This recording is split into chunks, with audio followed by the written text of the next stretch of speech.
Chapter 787. At this moment, Muyaja was like a strategist. In fact, when it came to relationships, the man was usually the one who took the initiative. Yun Shishir, in particular, was the passive party most of the time. He wanted to see how she would perform if she were to take the initiative in this matter. Yun Shishir pursed her lips, feeling like retreating a little. Muyaja glanced at the flickering light in her eyes and teased, "Why? You don't dare. What's there to be afraid of?" Yun Shishir refused to admit her mistake. "I just don't know how to. I'll teach you." With that, Muyaja bent his head and kissed her. The moment he kissed her, she was still as delicious and tempting as before. The tip of his tongue kept rubbing against her lips, infatuated with the sweet taste between her lips and teeth. However, no matter how much he kissed, he could not get enough of it. Her little mouth was like the most addictive poison in the world, and he wanted more after tasting it. During their vacation on the island, with Yuntinyo's interference, he did not have the chance to be intimate with her. His body was already tense from yearning for her. He wanted her very much. Especially when he kissed her lips, the desire buried in his body became more and more clamorous and restless. Hugging her, his arms slowly slid down to her waist and gently kneaded her soft waist. It was so small that he could hold it in his hand. She was thin and petite. Yun Shishir nestled in his spacious embrace and knew how to respond. The dark desire in her body was also aroused by him and rippled like a river of spring water. Suddenly, he stopped the kiss and looked up at her with a meaningful gaze. Yun Shishir, who was originally immersed in the endless tenderness of the kiss, stopped abruptly. "Have you learned it?" he asked in a low voice. Yun Shishir pursed her lips and said somewhat mockingly, "Your kissing skills are average." "Average?"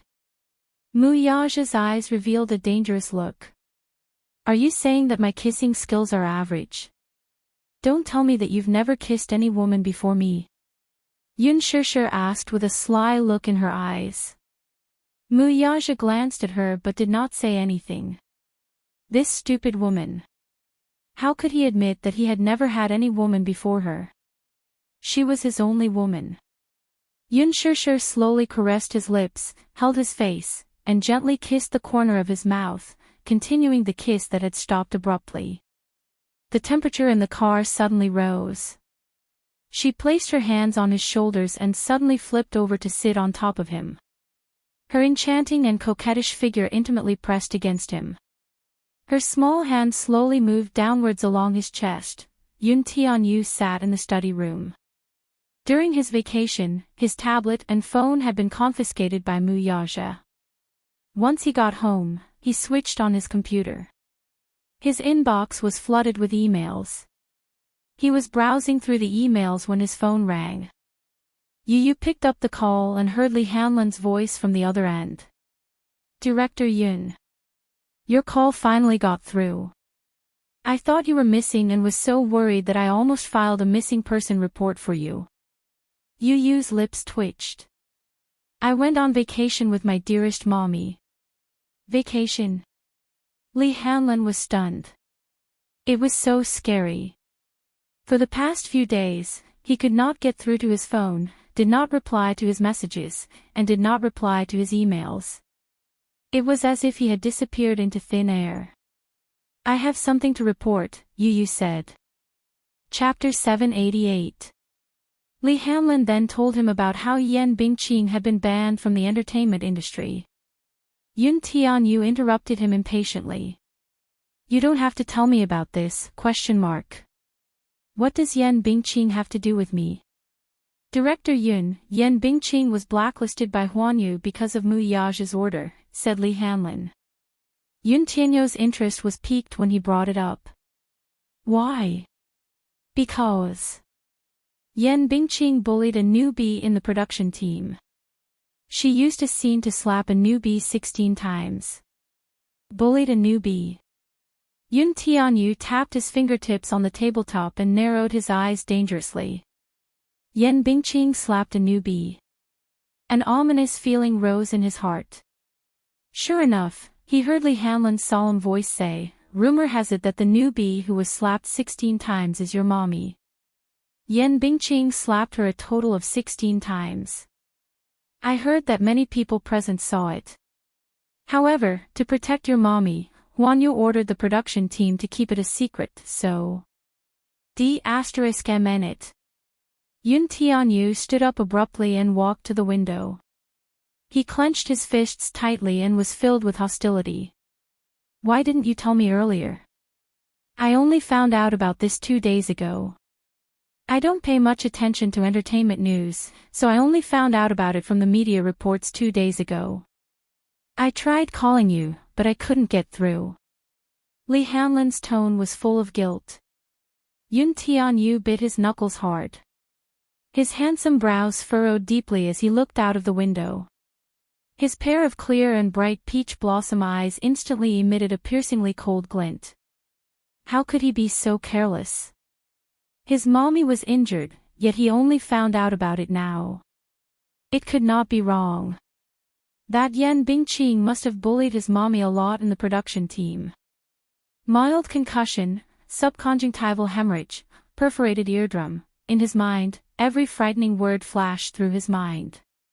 He had seen his mommy's medical report. The doctor said that it was an accidental injury during filming, so he was skeptical at that time. Injury.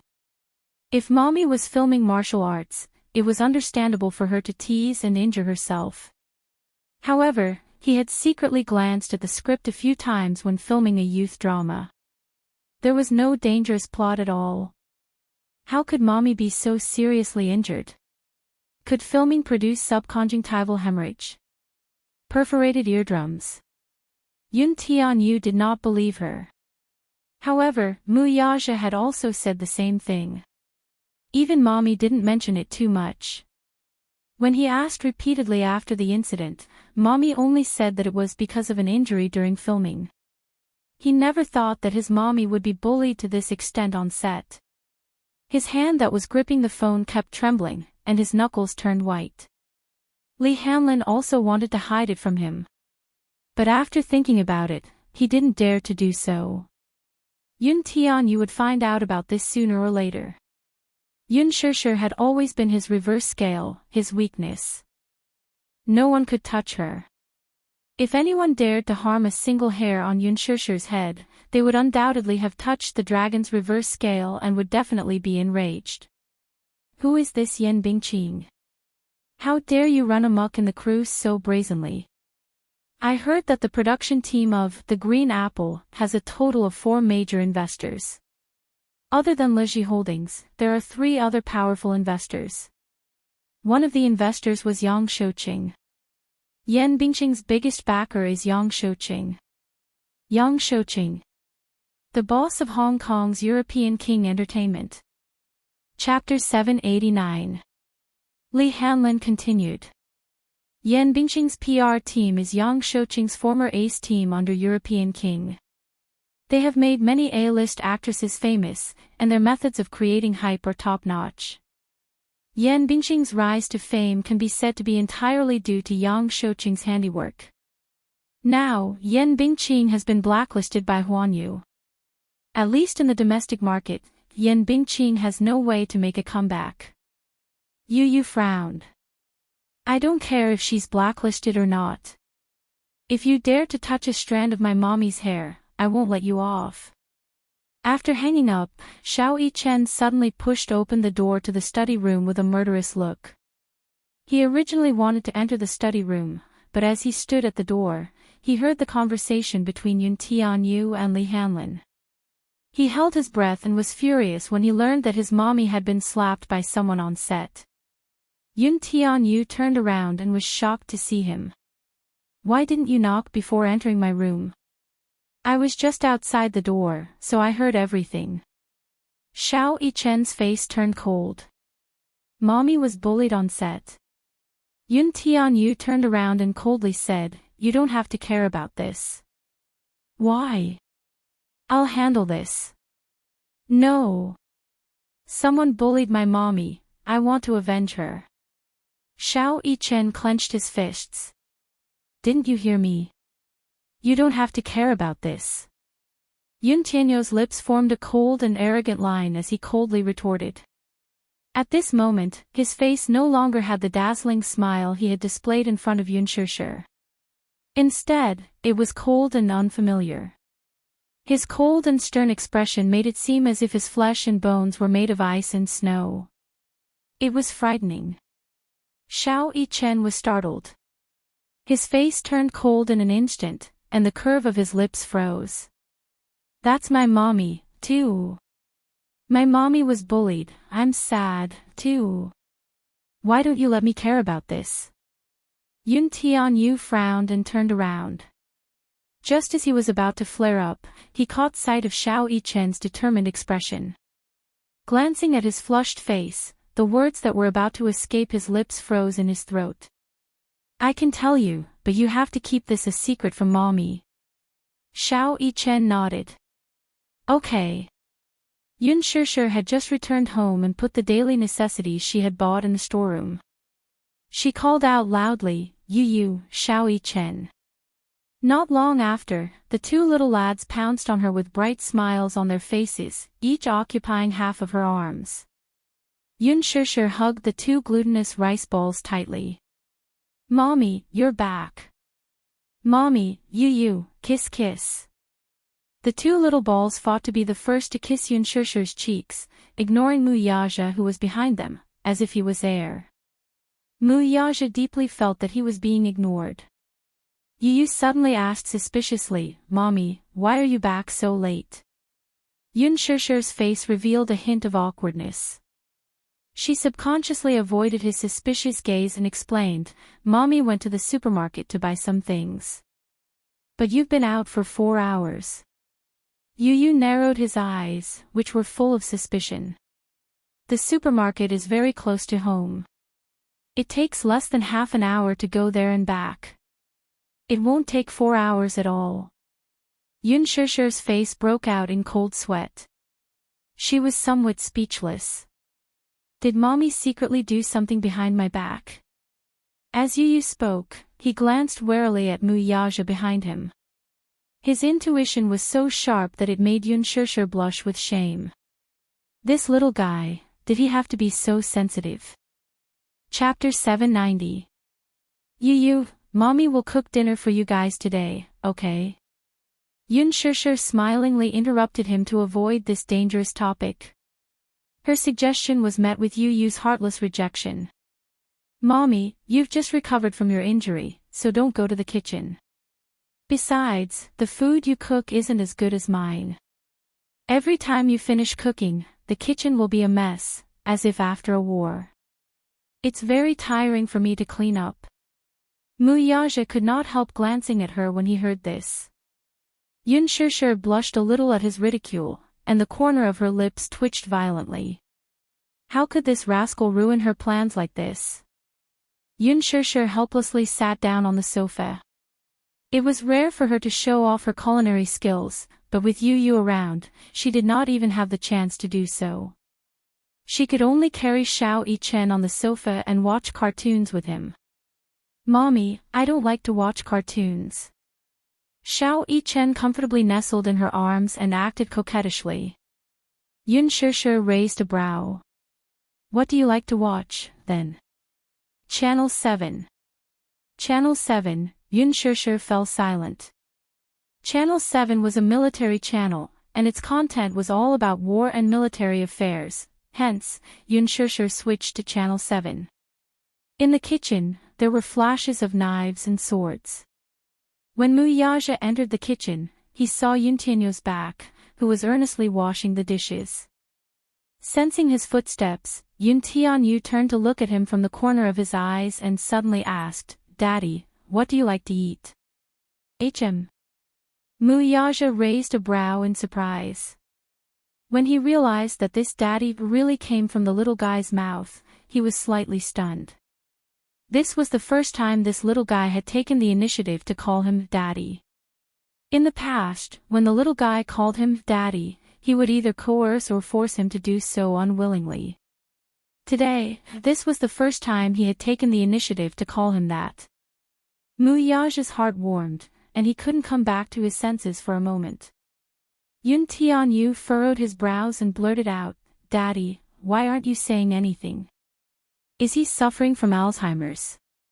Muyaja's face instantly darkened. This guy was not cute at all. She felt touched just now. Muyaja couldn't help but reach out to rub his hair. Yun Tianyu did not evade him, though. Instead, he quietly let him ravage his hair like a docile kitten. Muyaja was even more surprised. In the past, Yu was extremely repulsed by his intimate actions. If someone touched him, even if it was just a strand of his hair, he would avoid it like the plague. He wouldn't let anyone touch him at all. Muyaja was puzzled. Was this child possessed? Today, he was unexpectedly docile and cute. He was not like before, when he would bare his fangs and brandish his claws at him like a kitten whose territory was threatened. Muyaja tentatively pinched his cheeks again. They were sticky, soft, and chubby. The flesh on his face was as tender as tofu. It felt good to the touch. Yu did not resist at all. Instead, he let him ravage his cheeks, but his hands did not stop moving. He quietly washed the vegetables, smoothed them out, and placed them on the chopping board. Just as he picked up the kitchen knife, a pair of strong arms slowly encircled his waist. His heart skipped a beat. From the corner of his eye, he looked back and saw Muyaja embracing him from behind as if he were hugging a teddy bear. His embrace was so warm and spacious. Chapter 791. He could even clearly feel the man's toned muscles. Those handsome lines were strong and masculine. Yu's hand movements suddenly slowed down. He suddenly remembered that in the past, when kindergarten classes were over, many of his classmates' fathers would wait outside the door early. He would always watch those children fly into their father's arms. He enviously fantasized that such strong chests should be a very warm world, right? Fatherly love was what he yearned for the most since he was young. He would always fantasize about how good it would be if he had a father. However, when a strange man really wanted to intrude into their home, he was extremely resistant and unwilling to accept it. Still, so what if he resisted? His mommy liked this man. During these few days of vacation, even though he repeatedly tried to obstruct her, he could tell that his mommy liked this man. She probably liked him a lot, right?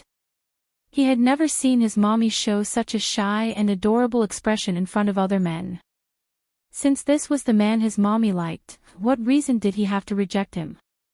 He had previously told Yun Shishir that he would unconditionally approve of whatever she chose and approved of. Hence, he no longer resisted Muyaja like before. This man might really be the man who could accompany his mommy for the rest of her life. Since that was the case, accepting it calmly was the greatest respect he could give her. Even though his possessiveness was causing trouble, he still felt uneasy. He was worried that this father-son pair would invade his mommy's heart. He was no longer as important as he used to be. Yu bit his lower lip. When he came back to his senses, he suddenly felt a hand touching his body. It touched his wrist and then his butt. Unable to tolerate it, he turned around and asked, "What are you doing?" Muyaja slapped his butt and muttered to himself, "Baby, why are you so skinny? You're even slimmer than Xiao Yichen." Yu said, "Can you not compare me to that inhuman?" Xiao Yichen's physique was shockingly good. When Muyaja first threw him into the special forces, he thought that the little guy would come running back crying. However, less than a month later, the head of the special forces called and said that the young master had adapted well in the training camp. He was young, but his physique was very strong. On the other hand, Yu's physique was very weak. He had touched the boy's frame earlier. The boy's frame was slim and slender, just like a pretty boy's. His arms, especially, were more than enough for him to wrap around the boy's arms with 2 fingers and still have room to spare. Yu took a rag and slowly wiped the kitchen knife. She said indifferently, "I accepted you, but it doesn't mean that I like you. I accepted you because I will accept any man that mommy recognizes unconditionally. Muyaja was startled. His gaze fell on the side of his beautiful and exquisite face, only to see his drooping eyelashes, which were like the feathers of a black phoenix, fluttering like the wings of a butterfly. Don't you like me? Muyaja could not help pinching his tender cheeks. Is the answer important whether I like you or not? Yu raised a brow and retorted. How is it not important? Of course, it was important. He was his son. Of course, he cared about his feelings. Chapter 792. I'm just a passerby in your lives. Most of the time, the warmth that mommy needs is not something that I can give her. Only you can give it to her. Mommy likes you, so I accept you. But that doesn't mean that I approve of you. Muyaja was stunned. Yu continued, I've always doted on mommy. I can't bear to make her sad. So, you're not allowed to bully her. Even if you make her feel wronged, don't let me know.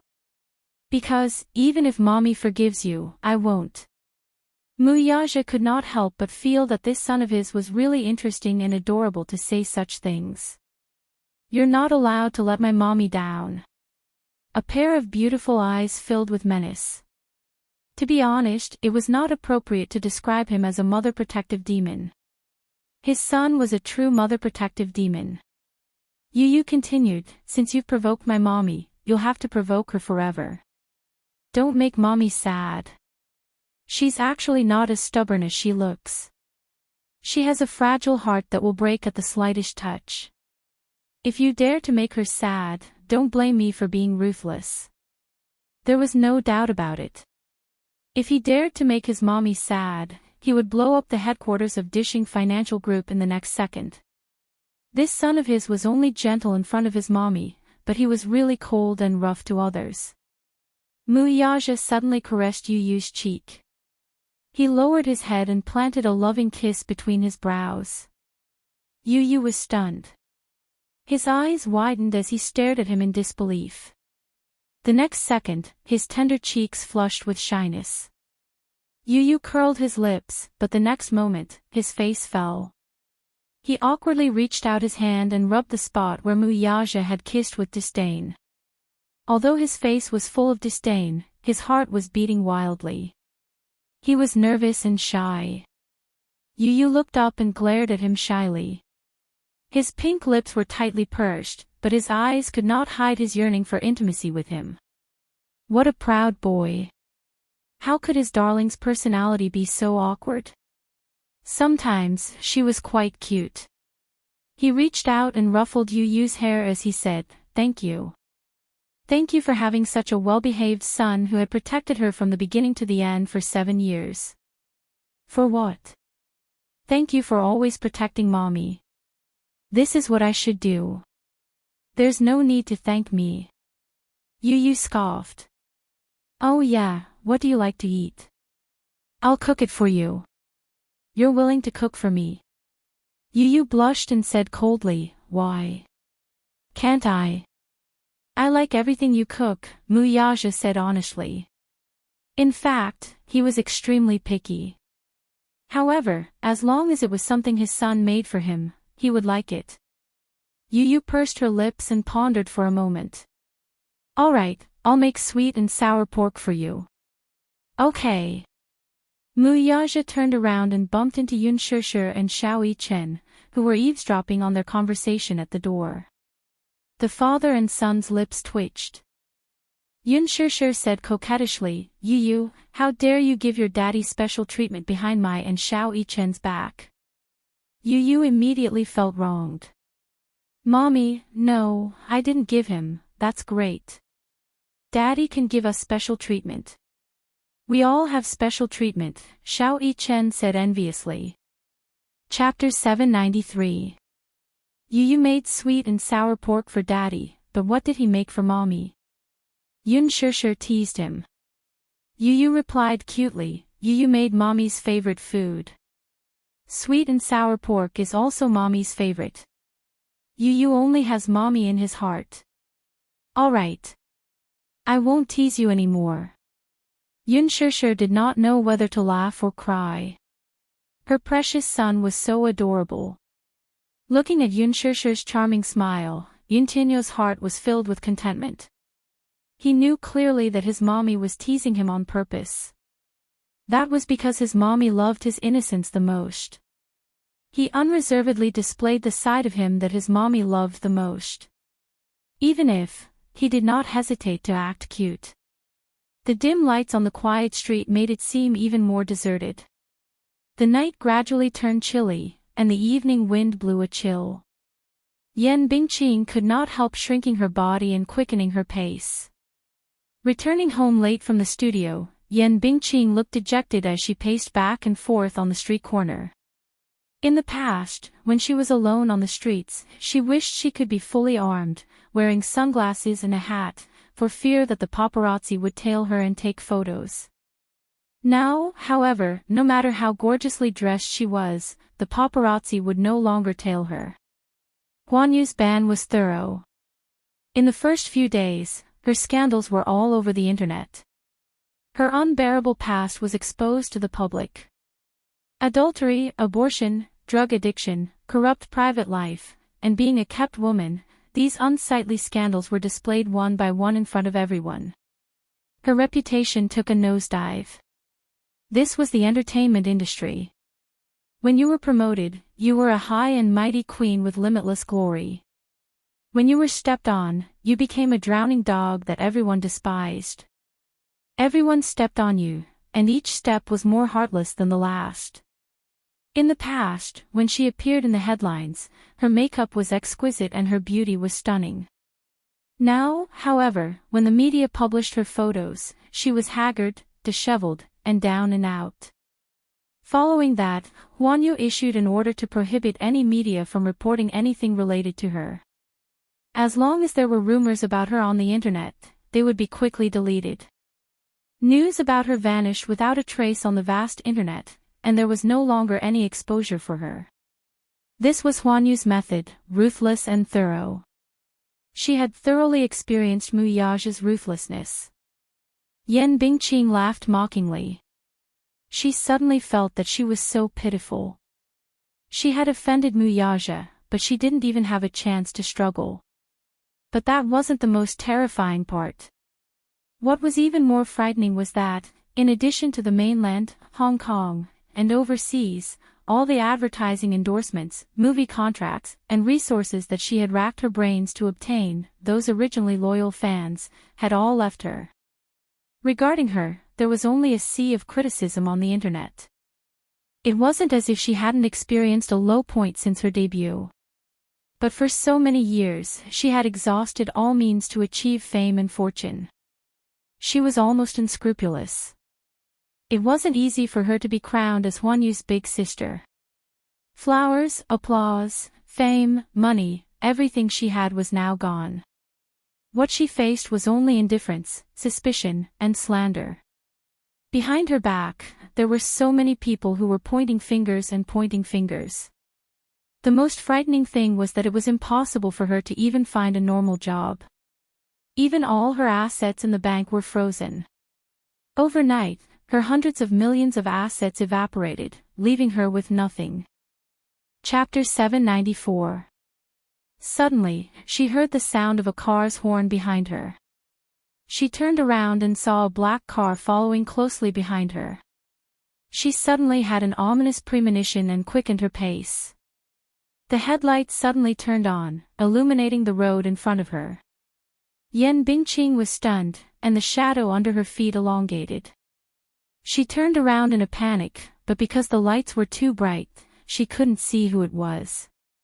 The car slowly approached her. Yan Bingqing was so nervous that she sucked in a breath of cold air, turned around, and ran forward quickly. The car suddenly sped up, and with the sound of the engine, it brushed past her. Yan Bingqing's waist was suddenly hit, and she felt a piercing pain. She was caught off guard and fell to the ground, a layer of skin scraped off her wrist. With a screeching sound of brakes, the car made a sharp U-turn. Yan Bingqing bent her body in a sorry state. Panting heavily, she turned around and saw the car stop by the roadside. Two men in black got out of the car, and with a murderous aura, they approached her dangerously. You guys, who are you? Yan Bingqing looked at them warily. A strange, heart-wrenching pain came from her lower abdomen, and fine beads of cold sweat appeared on her forehead. She endured the pain in her lower abdomen and struggled to get up. Stumbling forward, she took out her phone and dialed Mo Yan's number with trembling hands. However, before the call was connected, a cold wind came from behind. Yan Bingqing's hair was suddenly grabbed, and the phone in her hand was snatched away. It fell to the ground and shattered into pieces. One of the men pushed her to the ground and sat on top of her. He waved his hand and slapped her hard on the cheek. The other man heartlessly dislocated the joints in her arm. Yan Bingqing groaned. She felt her head buzzing and her vision turning white. No. Don't. What do you want? Yan Bingqing struggled to kick her legs. The men bent their knees and kicked her body. Their hands gripped her throat tightly, and their knuckles tightened. Yan Bingqing's face was flushed red. She frowned and coughed non-stop. Gradually, she felt a buzzing sound in her ears and her mind went blank. Just as she was about to suffocate, a cold voice sounded, "Let her go." The two men immediately let her go. Yan Bingqing raised her head in a panic and saw a thin little boy standing not far away. In the dazzling headlights, Yan Bingqing couldn't see the little boy's face clearly for a moment, but she could vaguely see his delicate outline. His eyes emitted a cold light. "Your name is Yan Bingqing." Yun Tianyu slowly narrowed his eyes and walked toward her gracefully. His steps were extremely graceful, as if he was taking a leisurely stroll. When he reached her side, she was finally able to clearly see his handsome and delicate features. Yu lowered his head. His cold gaze fell on Yan Bingqing's flustered and helpless face. His eyes were filled with contempt and disdain. Who are you?" Yan Bingqing's pale lips trembled helplessly. Even though the person standing in front of her at this moment was just a child who seemed to have no strength to truss a chicken, when she met his pair of cold and dark eyes, her heart couldn't help but tremble from fear. This boy had a mature aura that did not match his age, and a cold aura was constantly emitting from his body. Chapter 795. Yan Bingqing frantically tried to get up from the ground, but Yu lifted his legs slightly and expressionlessly stepped on her dislocated wrist. "Ah!" Yan Bingqing shrieked. The excruciating pain from her wrist made her break out in cold sweat. "You're Yan Bingqing." Yu opened his mouth. His voice was clearly still childish, but his tone was bone-chilling, making one's hair stand on end. Yan Bingqing shuddered. Who exactly are you?" "You don't have to know who I am." Yun Tianyu slowly said, "I'm only here to take back some things for my mommy." "What do you mean?" Yan Bingqing was stunned. The child suddenly raised his voice and said, "Help her up." "Yes." Two men in suits immediately went forward and helped her up. Yan Bingqing felt her legs go weak. The scene in front of her was too strange. A group of tall men in suits, who looked well-trained, were actually waiting for orders from such a young child. If she did not see it with her own eyes, she would not believe that a child's words could be so inviolable. "Hit her," Yun Tianyu casually ordered. A man in a suit walked up to her and, without a word, gave her a tight slap. Yan Bingqing's face was abruptly slapped to one side. Caught off guard, her lips and teeth collided violently. She felt a sharp pain on her lips, and she immediately tasted a sweet, fishy taste. Her ears buzzed. The strength of a man's hand was no match for that of a woman's. This was especially so for a well-trained bodyguard with a military background. His slap was 5 times that of Yan Bingqing's. Yan Bingqing was a little dazed by this slap. She groaned in pain but could not even make a sound. Her throat seemed to be blocked.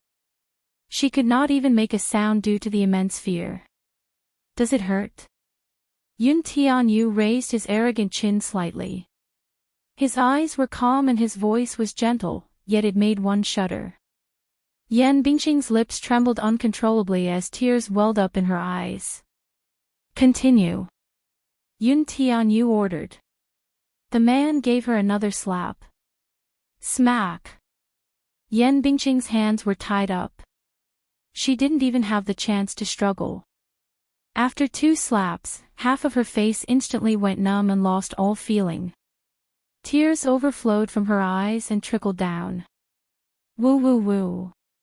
She let out a soft sob. All the grievances she had suffered these past few days turned into tears, wetting her face. Continue. Smack. The slaps' soul-trembling force. Yan Bingqing cried, "Why are you doing this to me? I know I'm wrong, but isn't that enough? Is this not enough?" She was already in a desperate situation and had nothing left. Was this punishment enough?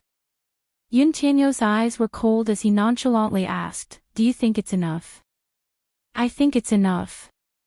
It's enough. I'm already living a life worse than death." Sob sob sob sob. Yan Bingqing let out a hysterical roar, releasing all the haze in her heart. Yun Tianyu slowly walked to her and sized her up with a cold gaze. "I'm not the one who banned you. I'm only here to take back what you owe my mommy." Yan Bingqing was stunned. A total of 16 slaps. Not one less. Your mommy, Yan Bingqing pondered for a moment. Her eyes widened in shock. This child. Chapter 796. In the middle of the night, Mo Yan suddenly received a call from Yan Bingqing. When he saw the caller ID on the screen, he felt inexplicably irritated. He did not know what she was up to this time. Recently, because of Yan Bingqing, half of his hair had turned white. Now that Yan Bingqing was ruined, his career was also ruined. His interests were tied to Yan Bingqing's. They were bound together for good or ill. Now that Yan Bingqing had fallen, he was also banned by Huanyu. It was completely over. It was when he had a splitting headache. Just as he was about to sleep, he was woken up by her call. Full of anger, he picked up the call. Just as he was about to flare up, he heard Yan Bingqing's painful voice from the other end. Mo Yan, save me. Mo Yan sat up in bed in shock. What's wrong? Mo Yan. I think I have a miscarriage. He was so shocked that he was suffocating. He hurriedly hailed a taxi. When he arrived, he saw Yan Bingqing lying weakly in the flower bed. Her lower body was stained with blood, and her blood-stained hand was holding her phone tightly. Her face was lifeless, like a withered flower. Mo Yan walked to her side and looked at her blood-stained skirt in shock. His eyes were full of shock and helplessness. Bingqing, what's wrong? When Mo Yan's gaze landed on her face, he was shocked again. Yan Bingqing's face was swollen from the slap. There was a bloody cut at the corner of her lips, and blood kept oozing out. It was extremely horrifying. He had never seen Yan Bingqing in such a sorry state. Her originally stunning face was no longer lively, and she looked sickly and pale. Your face was hit by someone. Mo Yan, it hurts, my stomach hurts. Yan Bingqing held her stomach and said in a broken voice, Ugh, send me to the hospital. Mo Yan, I think I have a miscarriage. You're pregnant. Mo Yan's eyes widened in shock, but he did not have time to care so much. He picked her up horizontally and ran to the side of the road. Yan Bingqing said with a pale face, I don't know. I'm pregnant, but I haven't come for 3 months. I might be pregnant. Yan Bingqing, you're really... Mo Yan was so angry that he was speechless. Didn't he tell her to take precautions? Why was she pregnant at such a critical moment? The problem was, she had so many men, and she had to deal with 3 of them. Did she know who the father of this child was? Mo, what should I do? Now that I'm like this, I might as well just die. Yan Bingqing was completely disheartened. Her current appearance made her wish she was dead. Her hatred for Yun Shishir had seeped deep into her bones. If she could, she wanted to perish together with her. Mo Yan, what should I do? What should I do? Shut up. Mo Yan said irritably, it's fine if you humiliate yourself, but you even implicated me. Yan Bingqing, who can you blame for being in this state? Didn't I warn you not to be too ostentatious in the entertainment industry and to be careful with your words and actions? But you offended people everywhere, and you even offended Mu Yaja.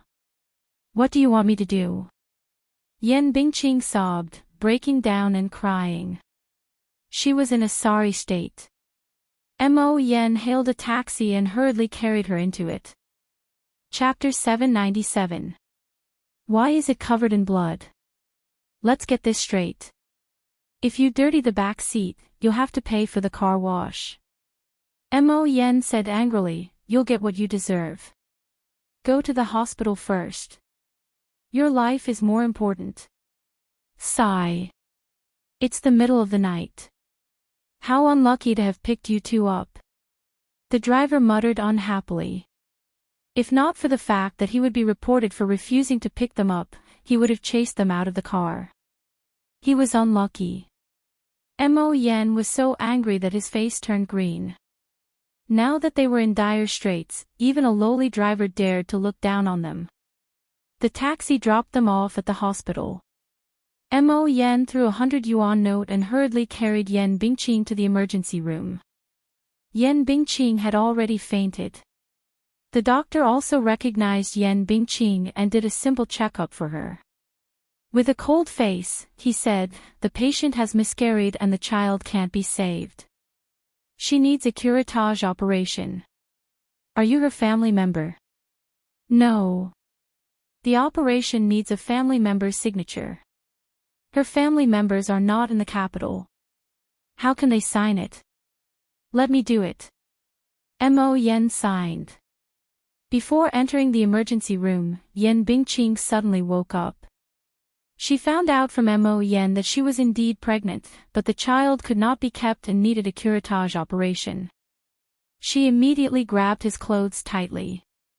Mo Yan was stunned and asked unhappily, what's wrong now, my dear lady? Call Yang Shouqing and tell him that I'm pregnant with his child. Yan Bingqing said word by word. Mo Yan was shocked. His mind turned 1,000 times, but he quickly understood the meaning of her words and immediately called Yang Shouqing. Yang Shouqing was negotiating a business deal at a private club when he received Mo Yan's call. He was shocked to learn that Yan Bingqing was pregnant and had an accidental miscarriage. When he learned that Yan Bingqing was pregnant with his child, Old Master Yang was even more shocked and immediately rushed to the hospital. When Yang Shouqing was young, he was also a playboy who played with many female stars. Yan Bingqing was just one of the many mistresses he kept. However, Yang Shouqing was deeply attached to Yan Bingqing. He doted on her and used all the resources he had on her. The reason why Yan Bingqing was able to become Huanyu's #1 sister was all because of him. Without Yang Shouqing, Yan Bingqing was nothing. The reason why Yang Shouqing liked Yan Bingqing so much was because of her beauty, which completely catered to his taste. Looking at the entertainment industry, there were very few who could compete with Yan Bingqing in terms of beauty. Not long after Yan Bingqing debuted, he had been her sugar daddy. In the end, he actually developed feelings for Yan Bingqing. Hence, Yang Shouqing did not hesitate to throw a lot of resources on her to make her famous. Now, when he learned that Yan Bingqing was pregnant with his child, Yang Shouqing was happy. He had no children in his life, only 2 daughters. After his first wife passed away, he did not remarry. When he learned that Yan Bingqing was pregnant with his child and had an accidental miscarriage, he lost his mind and rushed to the hospital immediately. Yan Bingqing had just finished a curettage operation and was pushed into the ward when Yang Shouqing rushed over. He learned from the doctor that Yan Bingqing was pregnant with a boy. Unfortunately, she could not save the child and had a miscarriage. Yang Shouqing was even more devastated. When Yan Bingqing woke up, she saw Yang Shouqing guarding her bed. Seeing that she was awake, he looked anxious. "Bingqing, are you feeling better?" "Brother Qing. I'm sorry. I couldn't save your child." Yan Bingqing burst into tears. Chapter 798. Yang Shouqing felt as if a knife was being twisted in his heart. "You just had an operation. Don't be so agitated. Don't cry." Seeing the pain and helplessness on his face, Yan Bingqing was even more certain that Yang Shouqing was the only person she could cling onto at this moment. Therefore, she immediately put on a pained expression and cried, "Brother Qing, I didn't know I was pregnant. If I knew I was pregnant with your child, would have been very, very careful. But, what should I do? The baby has been miscarried. Brother Qing, our child is gone." Sob, sob, sob. If it hadn't been miscarried, would have thought of quitting the entertainment industry, giving birth to the child, and raising it well. "I heard from the doctor that the child has already taken shape. It's a boy." Yan Bingqing was weeping so hard that her beautiful and haggard face was extremely pale. However, what she said tugged at his heartstrings. How could Yang Shouqing bear to see her in such a miserable state? He couldn't help but hug her and hold her in his arms. His rough hands kept stroking her back gently. When he heard that she was willing to give birth to the child, raise it, and even quit the entertainment industry for his sake, Yang Shouqing's heart was even more touched. He felt even more heartache for her. Mo Yen, who was standing by the side, was expressionless. However, he snorted in his heart. Sometimes, people were really strange things. Especially this Yan Bingqing. When she was filming, she was expressionless and had no acting skills to speak of. However, at this moment, she was acting quite well. She even said that she would quit the entertainment industry for the sake of giving birth to her child with Yang Shouqing. Was that possible? Yan Bingqing valued fame and fortune so much. If not for the fact that she was in dire straits now, she might have secretly aborted the child. Moreover, if she said that the child was Yang Shouqing's, was it really Yang Shouqing's? Only Yang Shouqing, who doted on and trusted Yan Bingqing unconditionally, would believe her. The reason why Yan Bingqing said these words now was nothing more than to cater to Yang Shouqing's fancy and place all her last hopes on him. However, only Yan Bingqing could do such a thing and play such a trick. Yang Shouqing really fell for it. He asked with concern, "I've been in Hong Kong for the past few days and only returned to the mainland a few days ago. I heard that you offended the higher-ups of Huanyu and were banned. I couldn't find you. What happened?" "Brother Qing, I feel so bitter in my heart." Yan Bingqing broke down and cried. When Yang Shouqing saw her crying miserably, he hurriedly asked a few questions. Only then did Yan Bingqing tell him the truth. She told him the whole story from beginning to end. It was said that when she was filming, there was a scene where she wasn't in the right state of mind and couldn't get into character.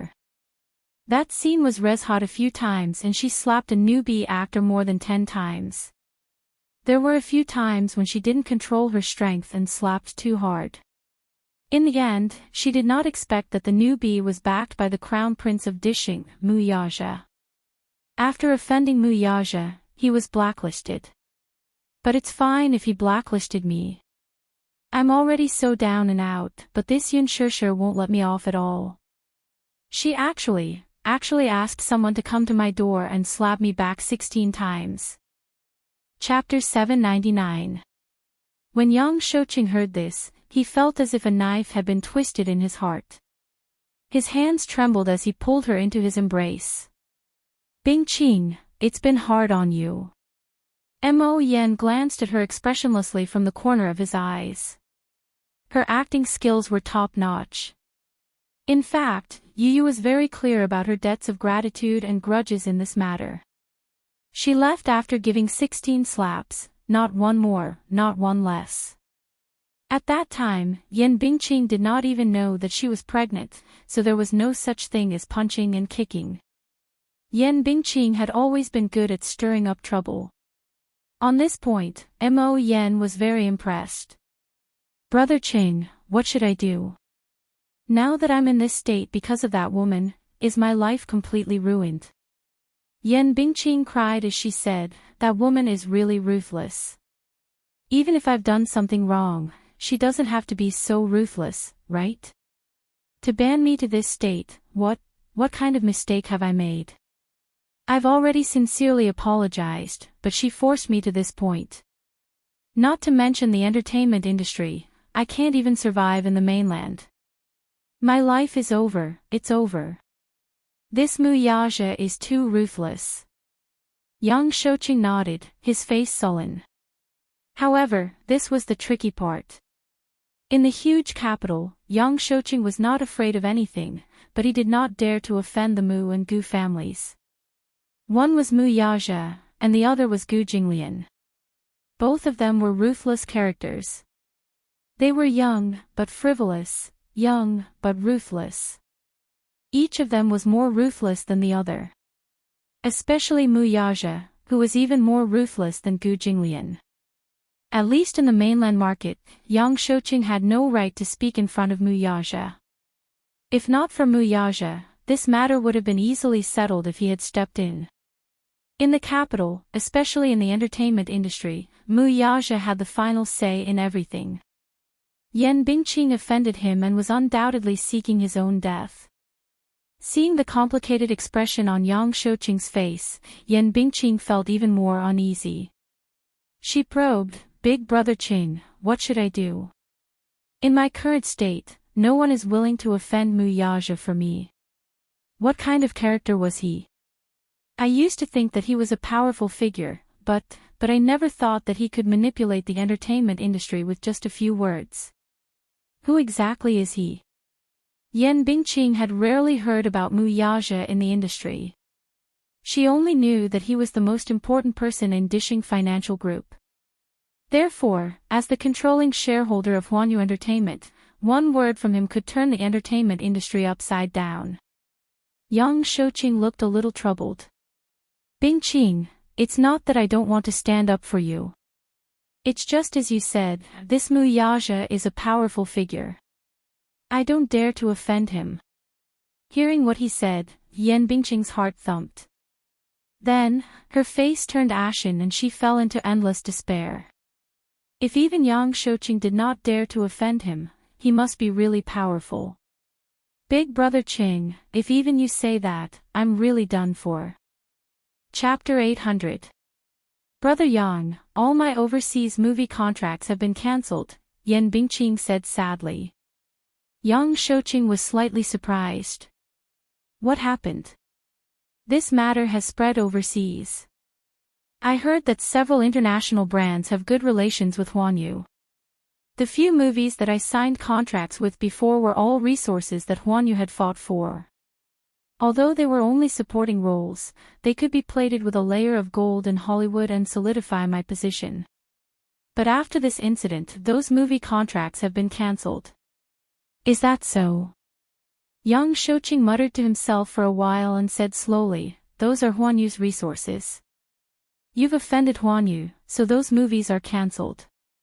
I still have some resources that I can fight for you. There's a movie that's going to start shooting in Hollywood next year. I'll help you contact people and arrange for it. Really? Yan Bingqing was wild with joy as if she had seen a ray of hope in a hopeless situation. When have I ever lied to you? Yang Shouqing comforted her and patted the back of her hand. Now that things have come to this, whether you want to film or not is another matter. Right now, the most important thing is to recover your body. Yan Bingqing nodded heavily. Yang Shouqing thought for a moment and said, "How about this? I'll arrange for you to go to Hong Kong to lie low for a while and recover your body first. If there's anything else, wait until you're better." "Okay, Brother Yang, I'll listen to you." Yan Bingqing looked wronged as she nestled in his arms like a little bird. Yang Shouqing patted her back that was trembling because of her sobbing and suddenly asked curiously, "So, this matter is all because of that newcomer?" "Yeah." "Who's that newcomer?" "She's quite famous." Yang Shouqing asked. Yan Bingqing's face immediately raised with a sinister expression. She gritted her teeth and said, "That woman's name is Yun Shirshir. I feel like she has quite a background." Yun Shirshir. Yang Shouqing came to a sudden realization. Who exactly was this woman? His old face suddenly twitched. He looked down at his 3 severed fingers and recalled Gu Xing's cold words, "I'm warning you, don't even think about touching Yun Shirshir." Yun Shirshir, that woman. The woman who caused him to lose 3 of his fingers. This Yun Shirshir had quite the background. However, women in the entertainment industry would only gain power for a short while. Wait until she falls, see how he's going to kill her. Yang Shouqing thought angrily and said to Yan Bingqing, "Enough. I know. Don't worry. I won't let this woman off so easily. I'll definitely get justice for you." When Yan Bingqing heard this, she was overjoyed and cried out in surprise. "Brother Qing, you really love me." "I love you." Yan Bingqing kissed his lips. Yang Shouqing hugged the back of her neck tightly and deepened the kiss. Mo Yan sensibly retreated and shook his head at the same time. When Yun Shirshir returned to the set, she found that Yan Bingqing was missing. She was confused and really thought that Mu Yaja had kicked Yan Bingqing out of the production team. Mu Shi also rushed to the set. When she saw her, she immediately leaned in front of her and scrutinized her face with her bright eyes. Yun Shirshir was baffled by her actions and asked, "Why do you keep staring at me?" It's fine. The wound on your face has healed." Chapter 801. Yun Shirshir was perplexed. "What did Qin Zhou scold you about?" "It's my fault for not taking good care of you and letting you suffer in the production team." She blamed herself. "It's all in the past. Besides, why should I blame you? This matter has nothing to do with you." She was moved to tears. "Shirshir, you're so nice. You're always so considerate of me." Yun Shirshir patted her head. "All right. Aren't I all better now?" Yes. She quickly nodded and wiped away her tears. "That Yan Bingqing deserves to be blacklisted. She bullied you, she got what she deserved." "Blacklisted?" Yun Shirshir was stunned. "Yes. Yan Bingqing has been blacklisted. The production team has removed her name from the cast." Her assistant looked at her strangely. You don't know about this?" Yun Shirshir shook her head blankly. "I don't know. She's been blacklisted." "Yes." Guan Yu's higher-ups gave the order and created a lot of articles to slander her online. Not only did the production team kick her out, but they also terminated all her endorsements and movie contracts. Her reputation is so bad that it's even overseas. Anyway, she has no chance to make a comeback. Shirshir, isn't this considered as a blessing in disguise? After she was removed from the production team, the director was so happy that he didn't give her any attitude these past few days. Yun Shirshir frowned slightly. "I'm not in the country these past few days, so I don't know about this." Her assistant asked, "That's right. Where have you been these past few days?" "We lost contact for a few days, and Mr. Qin Zhou kept talking about you." "Oh, I went on vacation to recuperate." Sigh. "What a pity. You missed the biggest show of the year. You didn't see how Yan Bingqing was torn apart those few nights. She's so pitiful. Even I pity her. Still, a pitiful person must have something hateful about her. She deserves it. Her assistant said indignantly. I still think that it's not thorough enough. You should let her apologize to you in public. Only then can you vent your anger. Hearing what she said, Yun Shishir suddenly realized that she seemed to have been tricked by Mu Yaja. Banning Yan Bingqing. Needless to say, this was definitely Mu Yaja's doing. He was the only one who could turn the entertainment industry upside down. Did he ban Yan Bingqing a long time ago? That day, she had been kept in the dark from the beginning to the end. She had even begged him to remove Yan Bingqing from the list. He even shamelessly offered such a condition, she actually fell for it. Damn it, how could this Mu Yaja be so black-bellied? Yun Shishir blushed. Then, Yan Bingqing has been removed from the cast. Who will play her role? Mu Shi opened her mouth and was about to answer when a voice sounded behind her. Yun Shishir. Yun Shishir. She turned around and saw a beautifully dressed woman with exquisite makeup slowly walking toward her. She was a little surprised. While she was in a daze, the woman was already in front of her. With a smile, she extended her hand to her. Hello, I'm Lu Jingtian. You can call me Jingtian. Lu Jingtian. This face seems a little familiar. However, she really could not remember where she had seen it before. Yun Shishir shook her outstretched hand. Hello, I'm Jingtian. I've just joined the cast to play Lin Hina. I'll be in your care in the future. Lu Jingtian smiled sweetly with a friendly look in her eyes. Mu Shi suddenly stood at the side, not daring to speak. Chapter 802. He. You're really interesting. Lu Jingtian chuckled, but then she suddenly blurted out something that made no sense. With that, she turned around and left. Yun Shishir was even more confused. What a weirdo. Mu Shi, this Lu Jingtian's words are quite strange. She gave off a feeling of superiority and arrogance. She was like a rich missy from the upper class, yet she pretended to be calm, which made it seem very deliberate.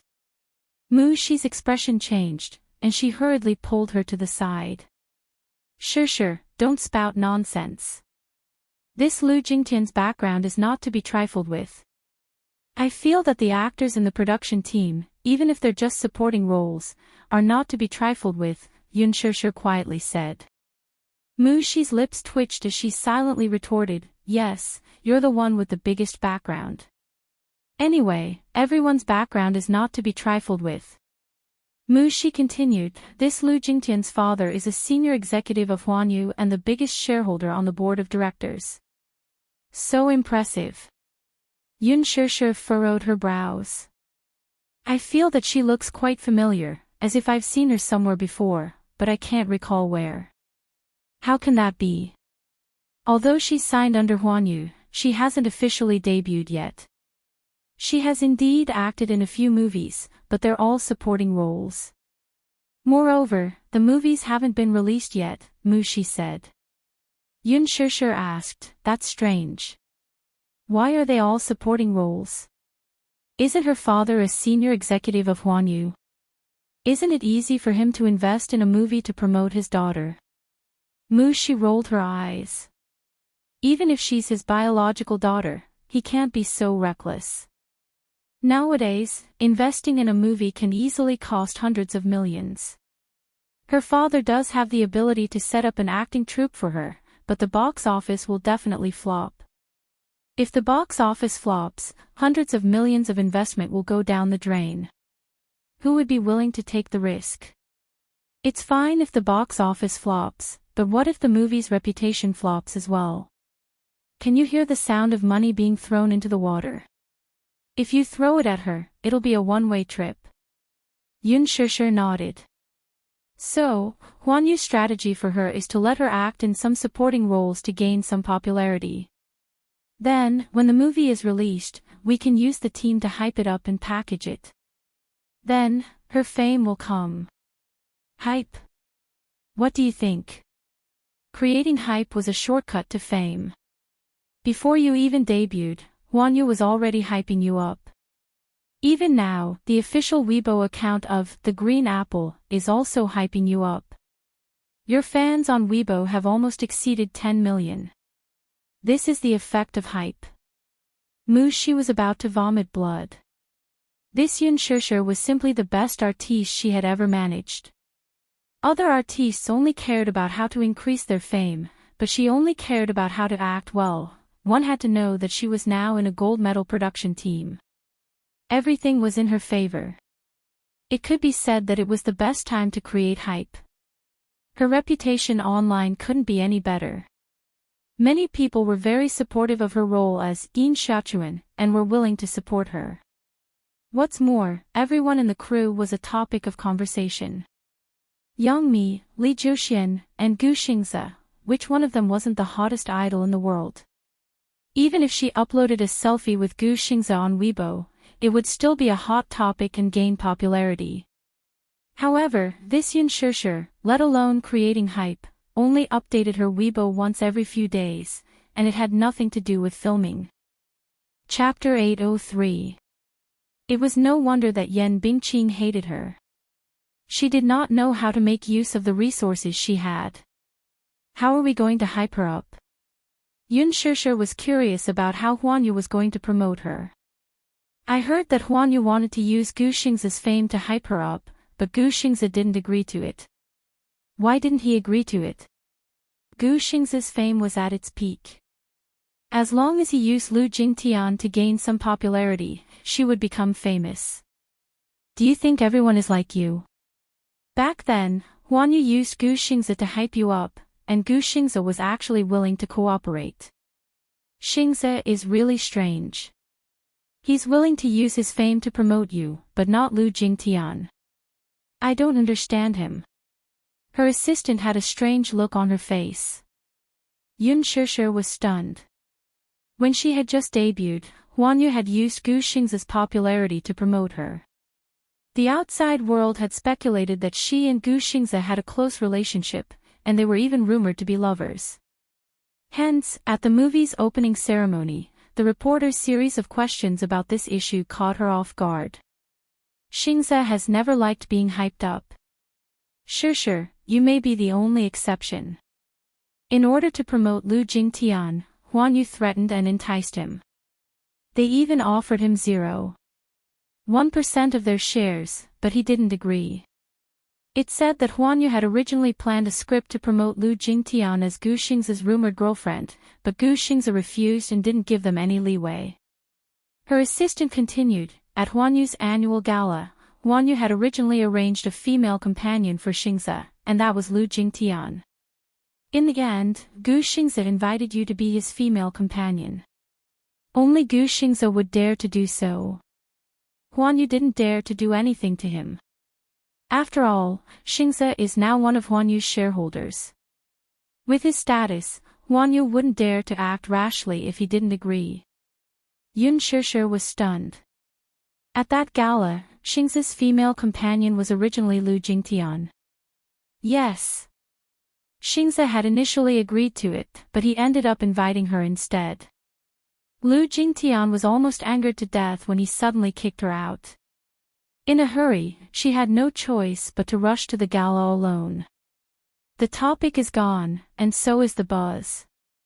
That day, you were in the limelight as Gu Xingze's female companion. Don't be fooled by her courteous attitude toward you earlier, who knows if she hates you deep down. Thank you for reminding me. Yun Shishir was halfway through her words when she suddenly realized something. It suddenly dawned on her why she found the other woman so familiar when she saw her earlier. At the mention of the gala, she recalled that Lu Jingtian was the woman who had tried to trip her up at the gala.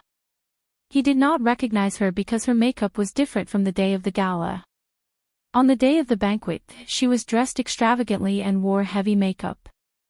Today's makeup was more plain, so he couldn't recognize her immediately. Yun Shishir silently complained in her heart. This level of makeup was not much different from plastic surgery. It was no wonder she couldn't recognize her, it was as if she had changed her face. Makeup was indeed one of the sorcery. It could change a woman's appearance completely. Looking at Lu Jingtian now, she was no longer as stunning as she had been at the gala. Her facial features were neither beautiful nor exquisite, and neither did they stand out. She wondered what she looked like without her makeup. Yun Shishir carefully thought about it. It was no wonder that Lu Jingtian looked at her as if she had seen her enemy that day. It turned out that she had snatched her resources. Chapter 804. Thinking back on the smile that Lu Jingtian had given her earlier, she felt that it was really hypocritical. I haven't been in the industry for long, yet I've already made a lot of enemies. Am I that unpopular? Yun Shishir asked self-deprecatingly. Her assistant smiled. Shishir, you have to adjust your mentality. Having a lot of enemies only means that you're popular.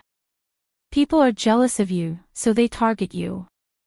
If you're unknown and not famous, who will take you seriously? Those who see you as a thorn in their flesh are all jealous of your resources. You can be considered a clear stream in the industry. Yun Shishir was stunned.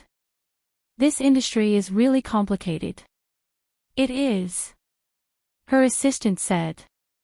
How many true friends do you think there are in this industry? The industry is so big, and there are only so many resources. Many of them are sneaky people who are fighting for fame and fortune. You must be more careful in the future. Even if you have a strong background, sometimes, you'll be in trouble if those people catch a little pain and use public opinion to attack you. Water can carry a boat, but it can also capsize it. You must maintain your image in front of your fans. Her assistant's advice was very pertinent. Yun Shishir heard it in her heart and smiled. Thank you, Mu Shi. Sigh, Shishir, you really don't know how lucky you are. If you don't have Huan Yu supporting you, how can a newbie like you win against Yan Bingqing? Yun Shishir said sincerely, to be honest, I don't have much ambition. Acting is just a hobby of mine. I've never thought of fighting for fame and fortune. It's just because I like it. I just see acting as an ordinary job and a way of life. Isn't it a little inconsiderate of you to meet someone like me who has no ambition? It's quite inconsiderate, her assistant said truthfully, hitting her sore spot. Yun Shishir's lips twitched. Do you have to be so blunt? Her assistant smiled. To be honest, if these words came out of someone else's mouth, it would sound very pretentious and pompous. Which person who entered this industry did not come for fame and fortune? Even if it was by accident at the beginning, after entering this circle and being influenced by others, it was difficult for him to maintain his original heart. However, when it came from Yun Shishir's mouth, it sounded very pure. If many artists had such unique resources like hers, they would have used all means to create hype. But Yun Shishir really treated acting as a job. But this circle is not an ordinary one. You have to be careful. Over the next few days, after Lu Jingtian joined the production team, her main task was to catch up on Yan Bingqing's scenes. Previously, Yan Bingqing acted as Lin Hana's character. After that incident, Yan Bingqing was banned and removed from the cast. Those scenes had to be res hot. There were many scenes where Yun Shishir and Lin Hana had to be filmed together. Lin Fengtian kept the close-up shots of Yun Shishir, but the other scenes had to be res hot. It had only been a few days since Lu Jingtian joined the production team.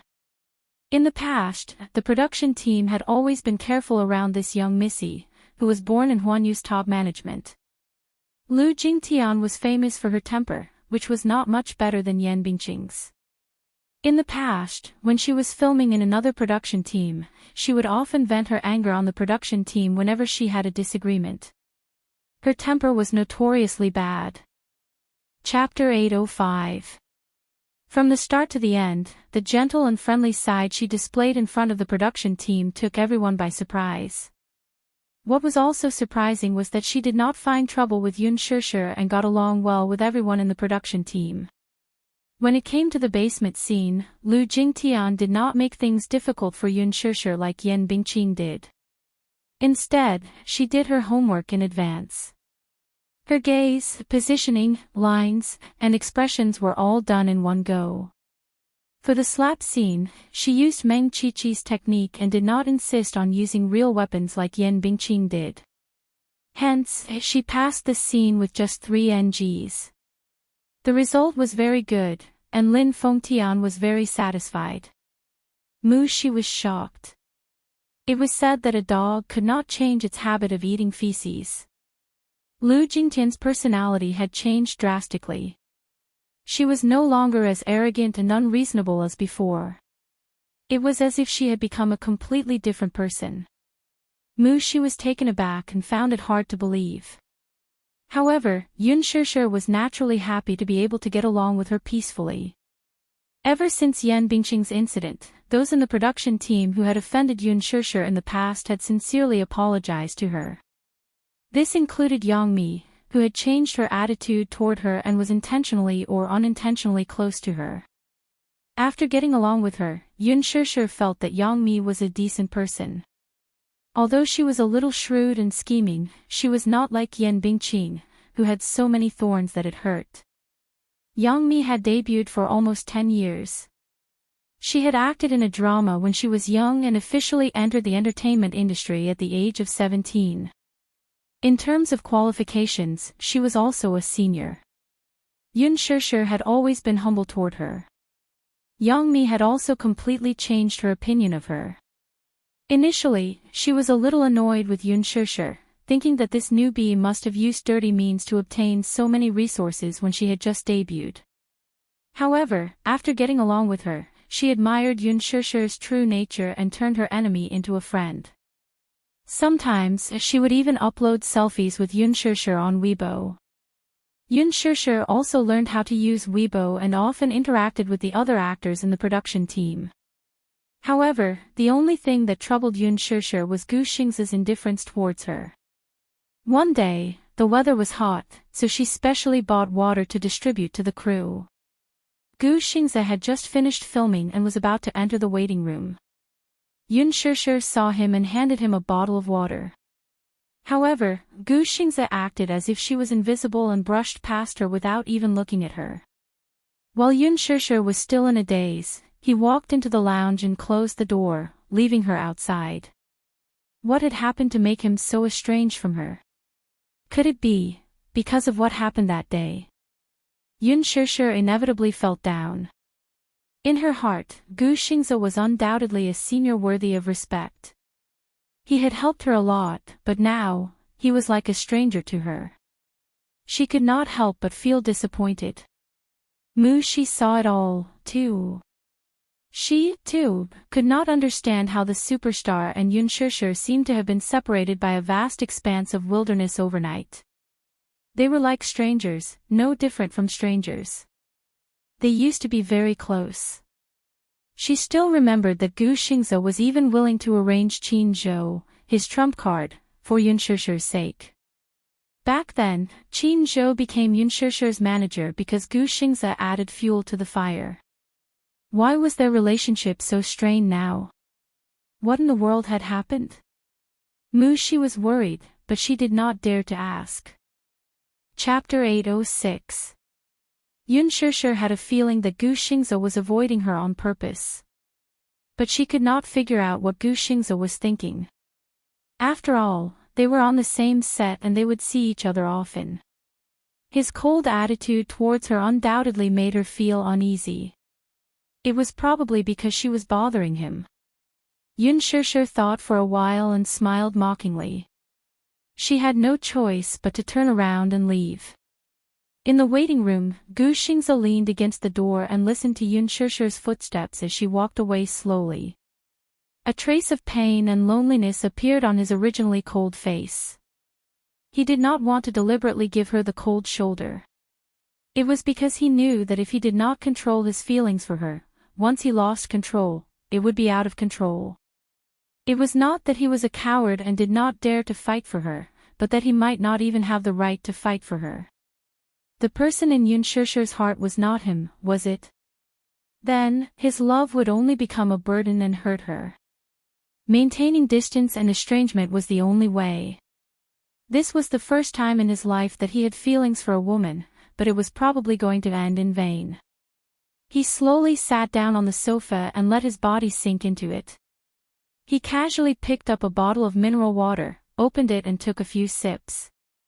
Suddenly, he was upset and raised his hand to throw the bottle of mineral water at the makeup mirror. Crack, crack, crack. Cracks appeared on the huge mirror. The table was in a mess. When the assistant Ruobing walked in, the whole waiting room was in a mess. All the makeup tools were scattered on the floor and the mineral water bottle was lying on the table. Water kept dripping onto the floor. She was shocked and looked around. Soon, she saw a person huddled up in the corner. Gu Xingze was rubbing his hair and his face was buried in the shadows. His hair covered his forehead and his expression could not be seen clearly. However, he looked lifeless. Ruobing was shocked. She had never seen Gu Xingze show such a weak and helpless expression on his face. It was as if he was an orphan abandoned by the whole world. She walked over and carefully put her hand on his shoulder. Gu Xingze did not move. He just sat quietly in the corner and did not move at all. Even the rise and fall of his breath was so weak. Xingze, what's wrong? Ruobing asked softly with a concerned expression.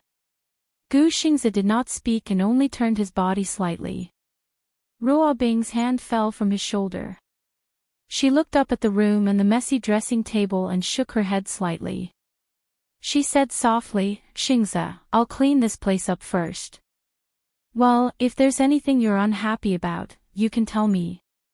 Gu Xingze remained silent and did not say a word. Ruobing began to clean up. She cleaned the water stains on the floor and tidied up the bottles on the dressing table. Suddenly, she heard the sound of a cigarette lighter behind her. Her face froze for a moment. She turned around and saw that he had lit a cigarette. She was shocked. When did he start? He did not have the habit of smoking in the past. After recovering from her shock, Ruobing quickly walked over and took the cigarette between his fingers. She stepped on it and put it out on the ground. Gu Xingze raised his head slightly. His eyes were covered by his fringe and revealed a cold gaze. Ruobing was slightly shocked by him, but she still mustered up her courage and asked, Xingze, why did you suddenly start smoking? Chapter 807. You can't smoke anymore. You still have to record an album tomorrow and record a demo for the movie theme song. Your throat will be damaged if you continue like this. Gu Xingze glanced at her coldly, but quietly took out another cigarette from the cigarette box, lit it again, and took a deep puff. The flickering sparks were weak, but they lit up his cold eyes. Ruobing could not do anything to him. She squatted down and said patiently, Xingze, is there something bothering you? You can talk to me. There's no need to make things difficult for your body. Gu Xingze remained silent, ignoring her as if she were air. Ruobing looked embarrassed, but she could not do anything to him. She had been by Gu Xingze's side for a few years. She knew very little about Gu Xingze. She only knew that he was an extremely sentimental person. Other celebrities changed their assistants again and again, but he never changed. From the beginning to the end, it was still the two assistants who had been by his side since his debut. He would keep the things he loved by his side, no matter how old they were. He was the nation's top idol, a superstar of his generation, and an insulator against gossip. So many female celebrities flocked to him, but he was all alone from the beginning to the end. Other than that, she did not know anything else about him. Perhaps no one had ever been able to enter his heart. When Gu Xingze was studying abroad at the age of 15, he was spotted by a talent scout and was recommended to Huan Yu. He officially signed a contract, starred in his first movie, and released his first album. He was famous. Until then, his career had been smooth sailing. But on the surface, aside from the limelight, Gu Xingze only gave people a feeling. Lonely, lonely. Yes, lonely. Other than Qin Zhou, there was probably no one who could really get close to him. It probably had something to do with his childhood. It was said that he was the illegitimate son of the Gu family in the capital. When he was young, his mother died early.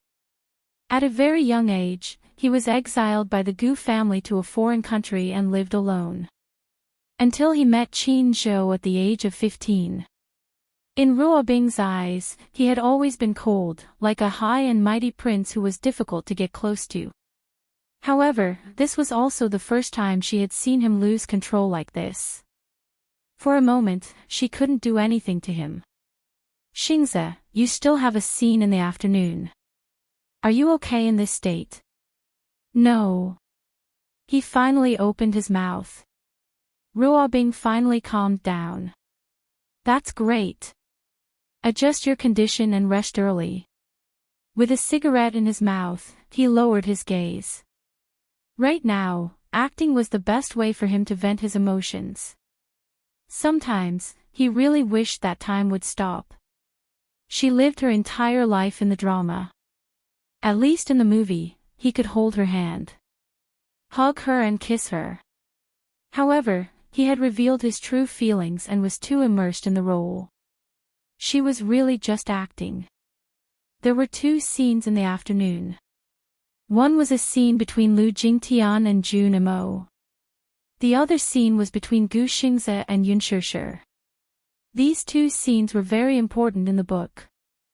Zhu Nemo did not appear much in this movie, but every time she appeared, there was an important plot. She had just stepped into the film industry and was not good at acting, so she put in a lot of effort into the script. She also often looked for Yun Shishir to practice with her lines. She worked very hard to memorize the lines of a scene several times. Chapter 808. After Yin Xiaochuan returned to the country, she had another emotional entanglement with Yin Dongyu. Because Yin Xiaochuan was hospitalized for pneumonia, Yin Dongyu was absent from his engagement with Lin Hina. Lin Hina flew into a rage out of humiliation and went to the hospital where Yin Xiaochuan was. She wanted to denounce Yin Xiaochuan, but she met Su Qi, who was blocking the door of the ward.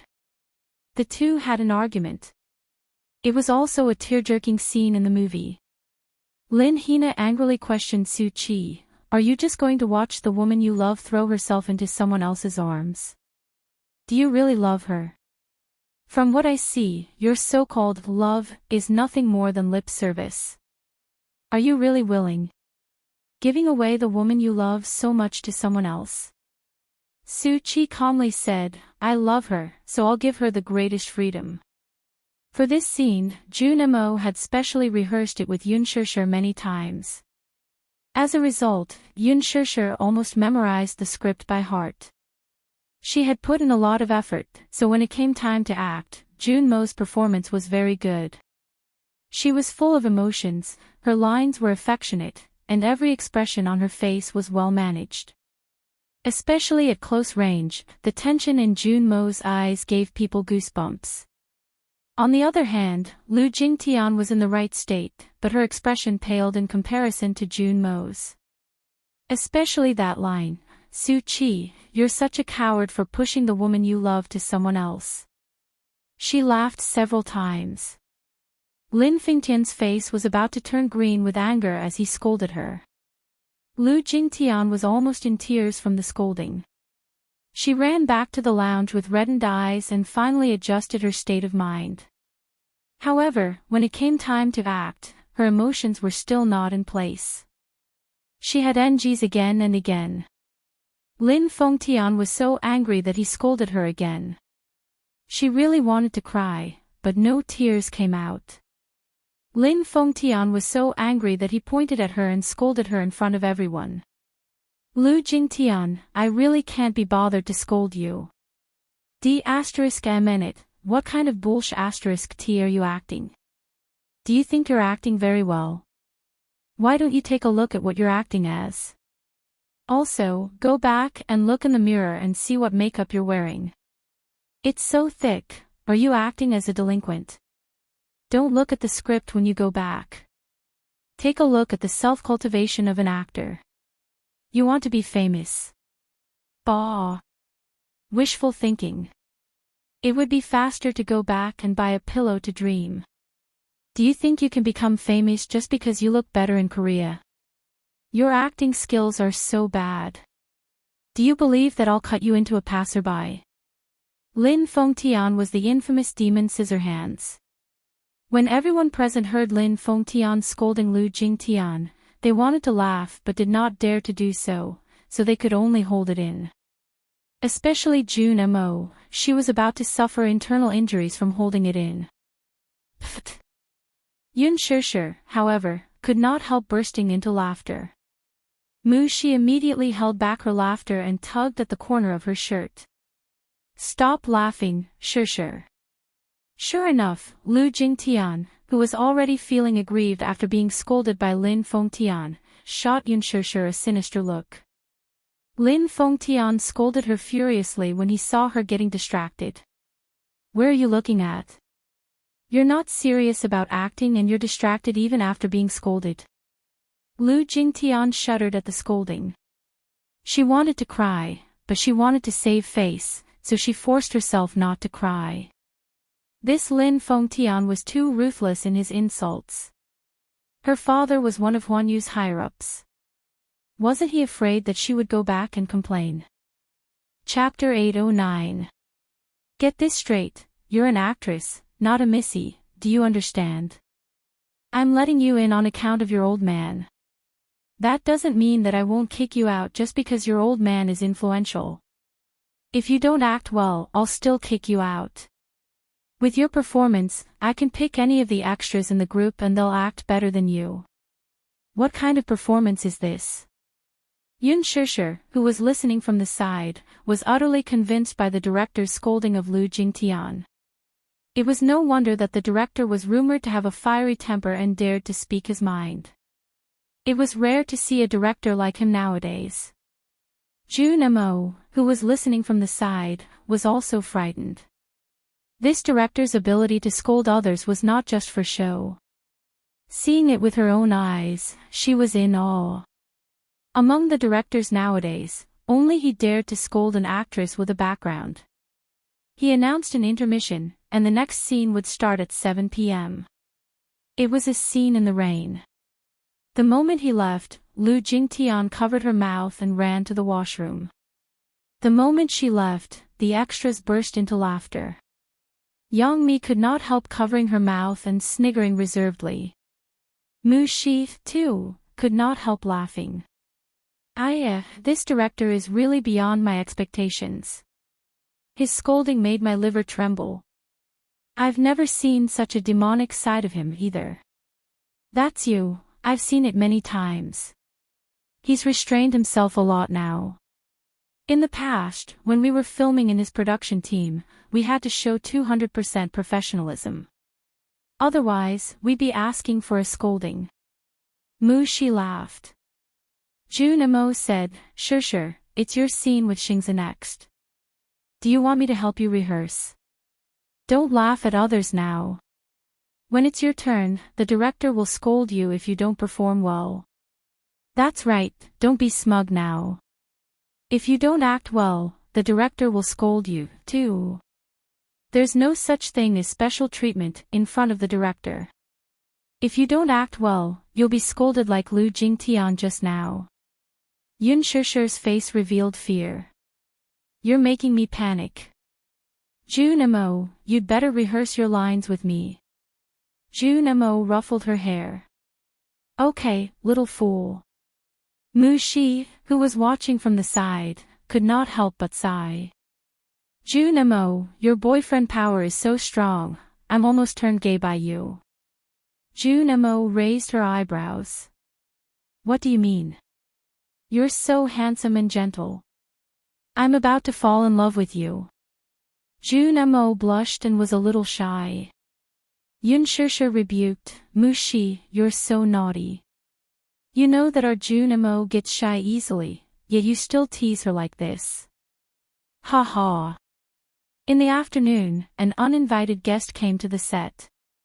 Yunshushu had just finished rehearsing with Junmo and went to buy a few boxes of water to distribute to the staff as usual. She had just returned to the set when she saw a familiar face. Song Enya. Yunshushu was stunned. Why was she here? She saw Song Enya sitting beside Lu Jingtian, who seemed to have been crying for a long time. Song Enya gently patted her back as if to comfort her. The two seemed to have a good relationship. Could it be that they were friends? Song Enya was here to visit the set. Indeed, birds of a feather flocked together. This saying made some sense.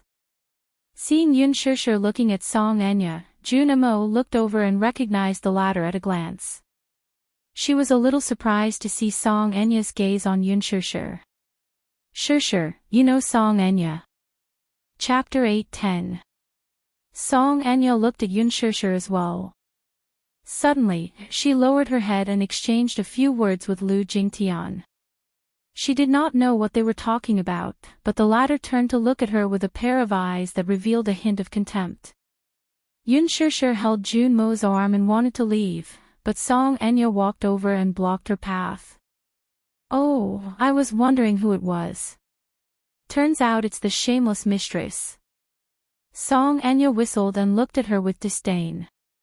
Lu Jingtian did not step forward, perhaps due to the fact that they were on set. With Yan Bingqing as an example, she did not dare to find trouble with Yunshushu on set. Song Enya, on the other hand, did not need to be wary of anything. Yunshushu glanced at her expressionlessly. She could not be bothered to talk nonsense with her and walked around her to leave. Song Enya took a step forward and blocked her path, not letting her go. What's wrong? Are you hiding from me? Are you feeling guilty? A tree needs its bark, and a man needs his face. Since you dared to be a third party, don't feel guilty. Do you still want your face after doing such a despicable thing? Song Enya's words were extremely provocative. It was clear that she wanted to settle old scores with Yunshushu. Song Enya's voice was so loud and high-pitched that almost everyone on set could hear what she was saying. However, in the huge set, almost no one except Yangmi knew her. As the mayor's daughter and a socialite in the upper-class society, Yangmi naturally knew who she was. It was just that celebrities like Li Jiuxian, who had just debuted, naturally did not know who the mayor's daughter was. However, when they heard the words mistress and despicable business coming out of Song Enya's mouth, they could not help exchanging glances with each other. Mistress. Yunshushu is a third party. Yangmi frowned slightly. She did not know what was going on, but she knew that Song Enya was clearly looking for trouble with Yunshushu. It can't be, right? Who's this woman? I don't know her, but she's so pretty. She's even prettier than Lu Jingtian. She doesn't look like a celebrity. Look at her noble aura and arrogant attitude. She looks like a rich missy. Yes. She's more elegant and beautiful than Lu Jingtian's. What does she mean by Yunshushu being a mistress? Is Yunshushu's a third party? How's that possible? I don't believe it. How can Shushu be a third party? Everyone could not help but whisper behind the scenes. Junmo, who was listening from the side, frowned. Just as she was about to step in, Yunshushu reached out to stop her. She then met Song Enya's provocative gaze, but her face remained calm and collected. Miss Song, you're sick, and you're seriously sick. You, nots. She's eyes. Song Enya's eyes turned sharp. How dare you say that I'm crazy? What right do you have to talk to me like that? Oh, my. You see, your princess syndrome is quite serious. It's terminal. Yun Shishir's lips curled into a mocking smile, neither servile nor overbearing. Yun Shishir, I didn't expect you to be so shameless. You seduced a married man and even broke into someone else's family. You're still not repenting. Chapter 8:11. She had a child out of wedlock. As soon as Song Enya finished speaking, there was an uproar on set. Everyone looked at Song Enya, then at Yun Shishir, and found it hard to believe. Yun Shishir had an illegitimate child. She was a third party. Such explosive news. It must be fake, right? Yun Shishir did not seem to be such an evil woman. However, this woman did not seem to be spouting nonsense either. Her words were clear and logical, and it did not seem like she was spouting nonsense. Could it be that Yun Shishir really had some unspeakable gossip? It was not impossible. As a newcomer, she was blessed with unique resources and was so popular. Before the movie was even released, her limelight had already overshadowed Gu Xing's Heavenly King halo. It was indeed unbelievable. Could it be that, like what this woman said, she had stepped into a rich family and hooked up with a mysterious sugar daddy? After being in the entertainment industry for a long time, one would understand that there was no such thing as a groundless rumor. For a moment, everyone was talking about it, and countless suspicious gazes fell on Yun Shishir. Yun Shishir's face was calm as she looked at her calmly. Jun Mo, however, could not stand it anymore and said angrily, Song Enya, you're not allowed to slander others like this. You said that Shishir is a third party and that she had a child out of wedlock. Do you have any evidence? Song Enya looked at her with disdain. What are you shouting for? Am I talking to you? An actress dares to put on airs in front of me. I don't know where she got the capital. Get lost. Jun Mo's handsome face was sullen. She took a step forward and was about to speak when Yun Shishir stopped her. She did not want Jun Mo to get involved in this mess for her. Hence, she raised her head and said to her, Jun Mo, thank you for defending me, but this is a private matter between me and her. It's better that you don't interfere. Jun Mo looked at her with heartache and said unhappily, I can't stand it. Shishir, what right does she have to slander you like this? There's no evidence, she's spreading rumors. She's too much. I'm spreading rumors. There's no evidence. Song Enya sneered and mocked, Yun Shishir, you're really good at acting. Look at how many people your innocent face has deceived. There are really people who think you're innocent and want to stand up for you. But what about the truth? Do you dare to say it? My words have no basis. I'm spreading rumors. I'm slandering you without any evidence. Hee hee. Not only are you good at acting, but you're also good at acting. Keep pretending. Do you also pretend to be a white lotus in front of Brother Mu to deceive him? Yun Shishir, on the other hand, remained calm. However, there was a look of pity in her eyes as she looked at Song Enya as if the latter was a pitiful worm. Song Enya was hurt by her stare and bellowed, what kind of look is that? Yun Shishir raised her eyebrows. I just feel that you're really pitiful. Song Enya was speechless for a moment, not understanding the meaning behind her words. What do you mean? Yun Shishir took a step forward and whispered in her ear slowly, even if you're angry out of humiliation, you can't change the fact that Muyaja is my man.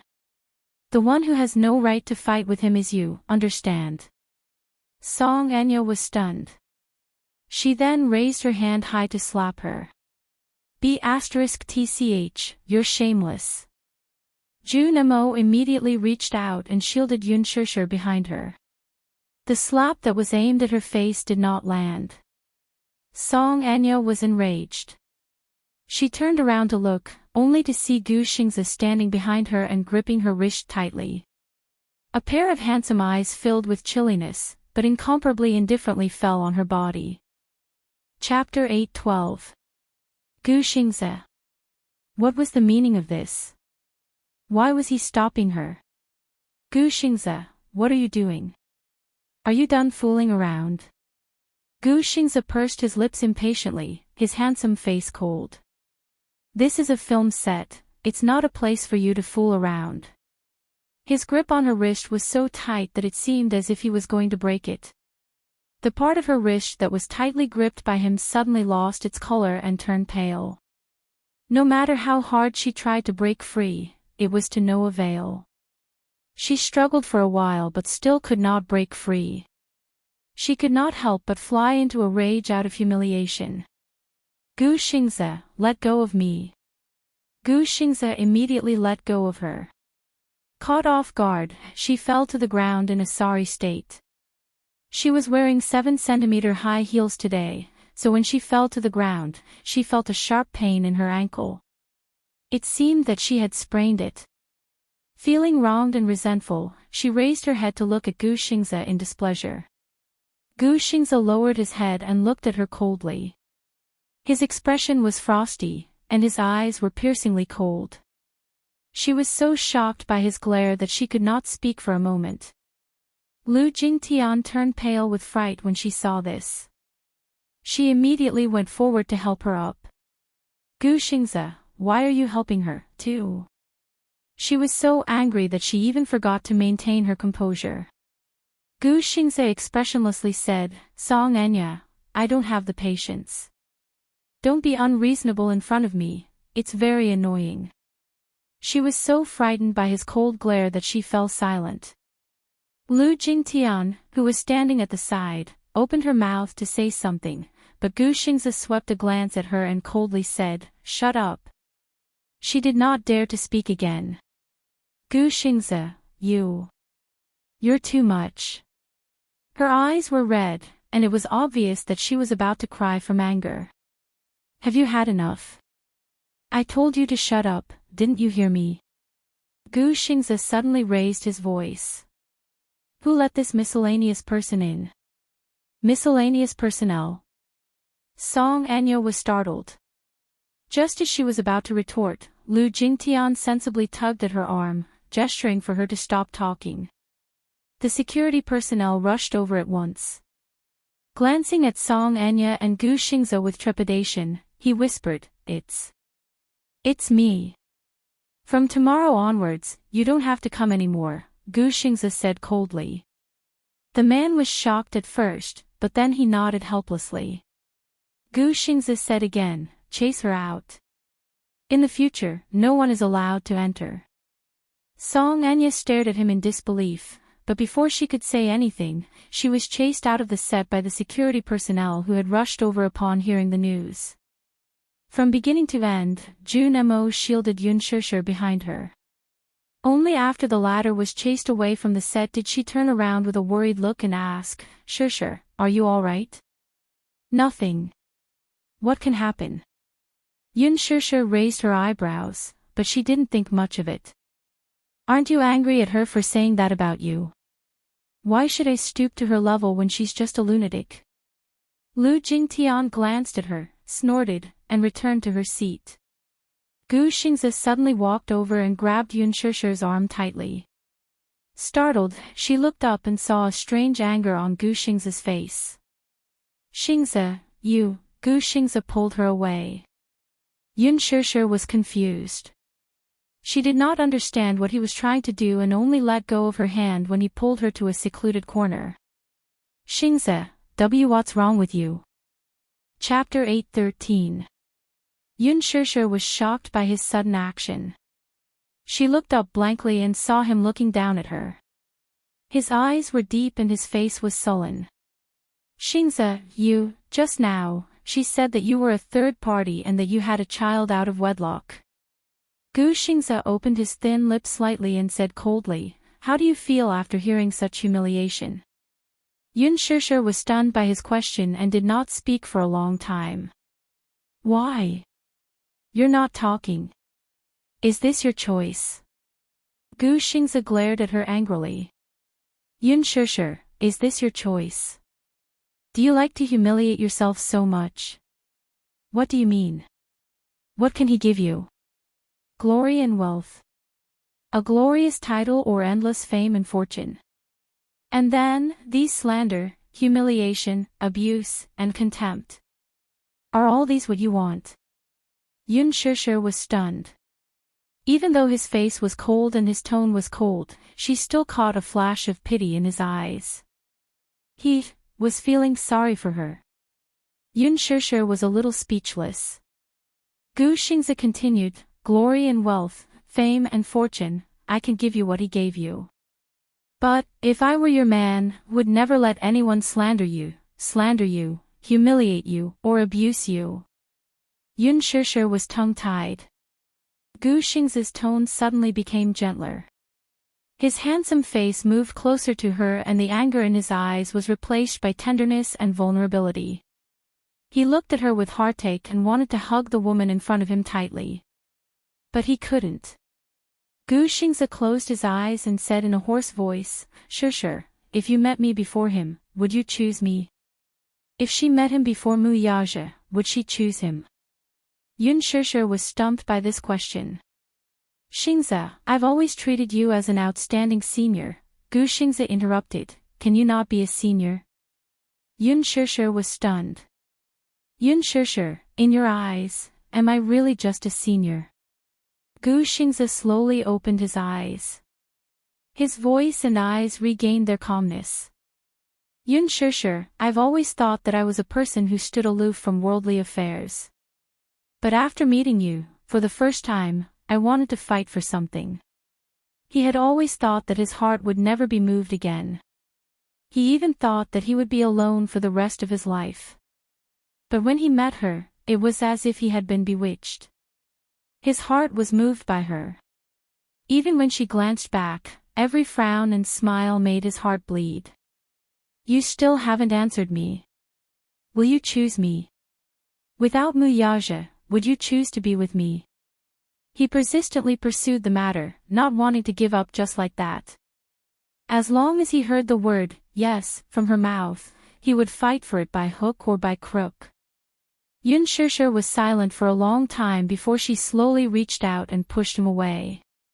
I'm sorry, Xingzi. Her rejection seemed to leave no room for negotiation. Gu Xingzi looked at her expressionlessly. Suddenly, the corners of his lips curled up slightly. Something seemed to be extinguished in his eyes. When Yun Shusher came back to her senses and looked up, Gu Xingzi had already left. She took a deep breath and pulled herself together. Walking out of the corner, she saw Mu Shi looking for her all over the set. Shusher, where did you go? I couldn't find you anywhere. Yun Shusher, on the other hand, seemed to be in a daze as she did not hear her words. Chapter 8:14. Shusher, where did you go? I couldn't find you anywhere. Yun Shusher, however, seemed to have not heard her and was a little distracted. Shusher.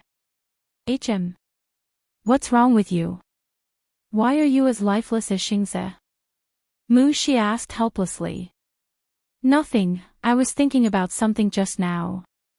Pursing her lips, she took out a thermos flask from her handbag and passed it to her. Here. Yun Shusher took the thermos flask from her and could not help feeling surprised. What's this? It's ginger soup. I just made it for you. Mu Shi then continued, don't you have a scene in the rain at 7 p.m.? I hope you can do it in one take. Quickly take a hot shower after you're done and drink the ginger soup. Otherwise, you'll catch a cold easily. Mu Shi knew that today's scene was a scene in the rain, so she quickly cooked a bowl of ginger soup. Yun Shusher thanked her gratefully. Thank you. It's nothing. I'm your assistant. I've arranged everything for you. Mu Shi smiled. At 7 p.m., the sprinklers were in place, and the shooting location was set in the hotel's parking lot. After Lin Fengtian arranged the camera positions, the script clerk rushed over and asked the actors to be in place immediately. This scene was about Yin Dongyu's absence from his engagement with Lin Hina because of Yin Shachuan's fever. In the ward, he mistakenly thought that she was asleep and revealed his feelings for her, which had been hidden in his heart for many years. Yin Xiaochuan suddenly opened her eyes. In fact, she was awake. When she heard that Yin Dongyu also had such restrained feelings for her, she questioned why he was not with her. Yin Dongyu reacted abruptly and panicked. He left the ward and wanted to drive away. Yin Xiaochuan chased after him. In the rain, the two's emotional entanglement was pushed to the climax. In terms of makeup, Dingning specially put on nude makeup for her to highlight her sickly haggardness. When the makeup was done, Dingning took a look and could not help but be stunned. Her haggard makeup, pale face and lips, as well as her pair of ethereal eyes, actually revealed a sense of poignant beauty. So beautiful. The script clerk came to rush her again. Yun Shishir quickly got up. On set, the lights and cameras were in place. Yun Shishir just arrived and saw Gu Xingze sitting in his seat with the makeup artist touching up his makeup. Gu Xingze also saw her. His gaze fell on her pale and haggard face, and his heart clenched.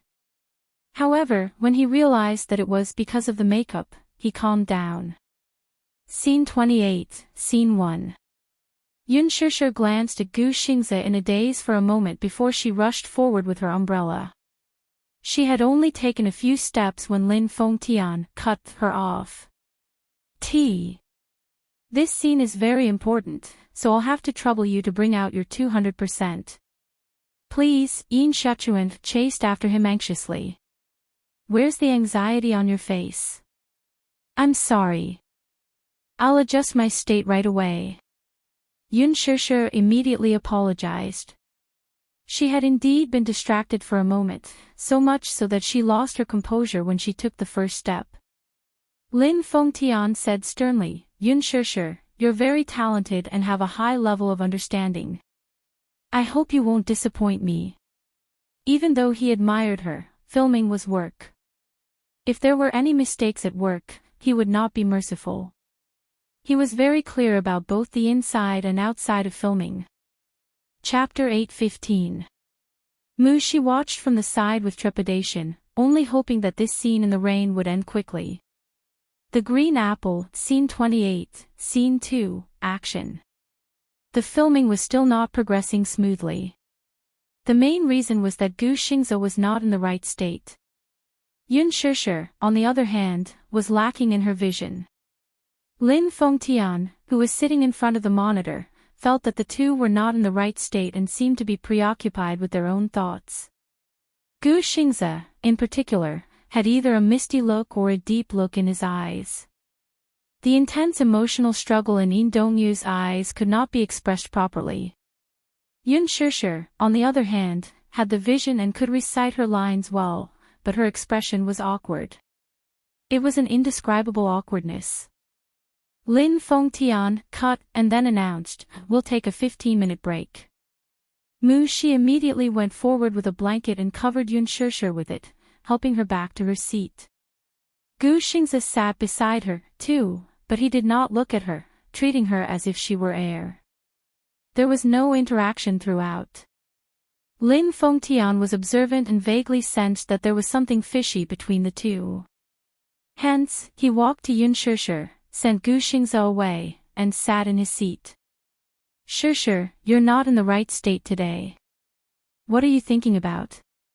I was distracted. Sorry. He waved his hand. I don't want to hear this. Have you been in a relationship before? I guess. I've been in a relationship before.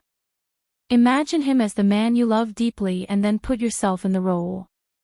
Imagine the man you love deeply, and he clearly loves you back, but he doesn't dare to love. He played up her emotions.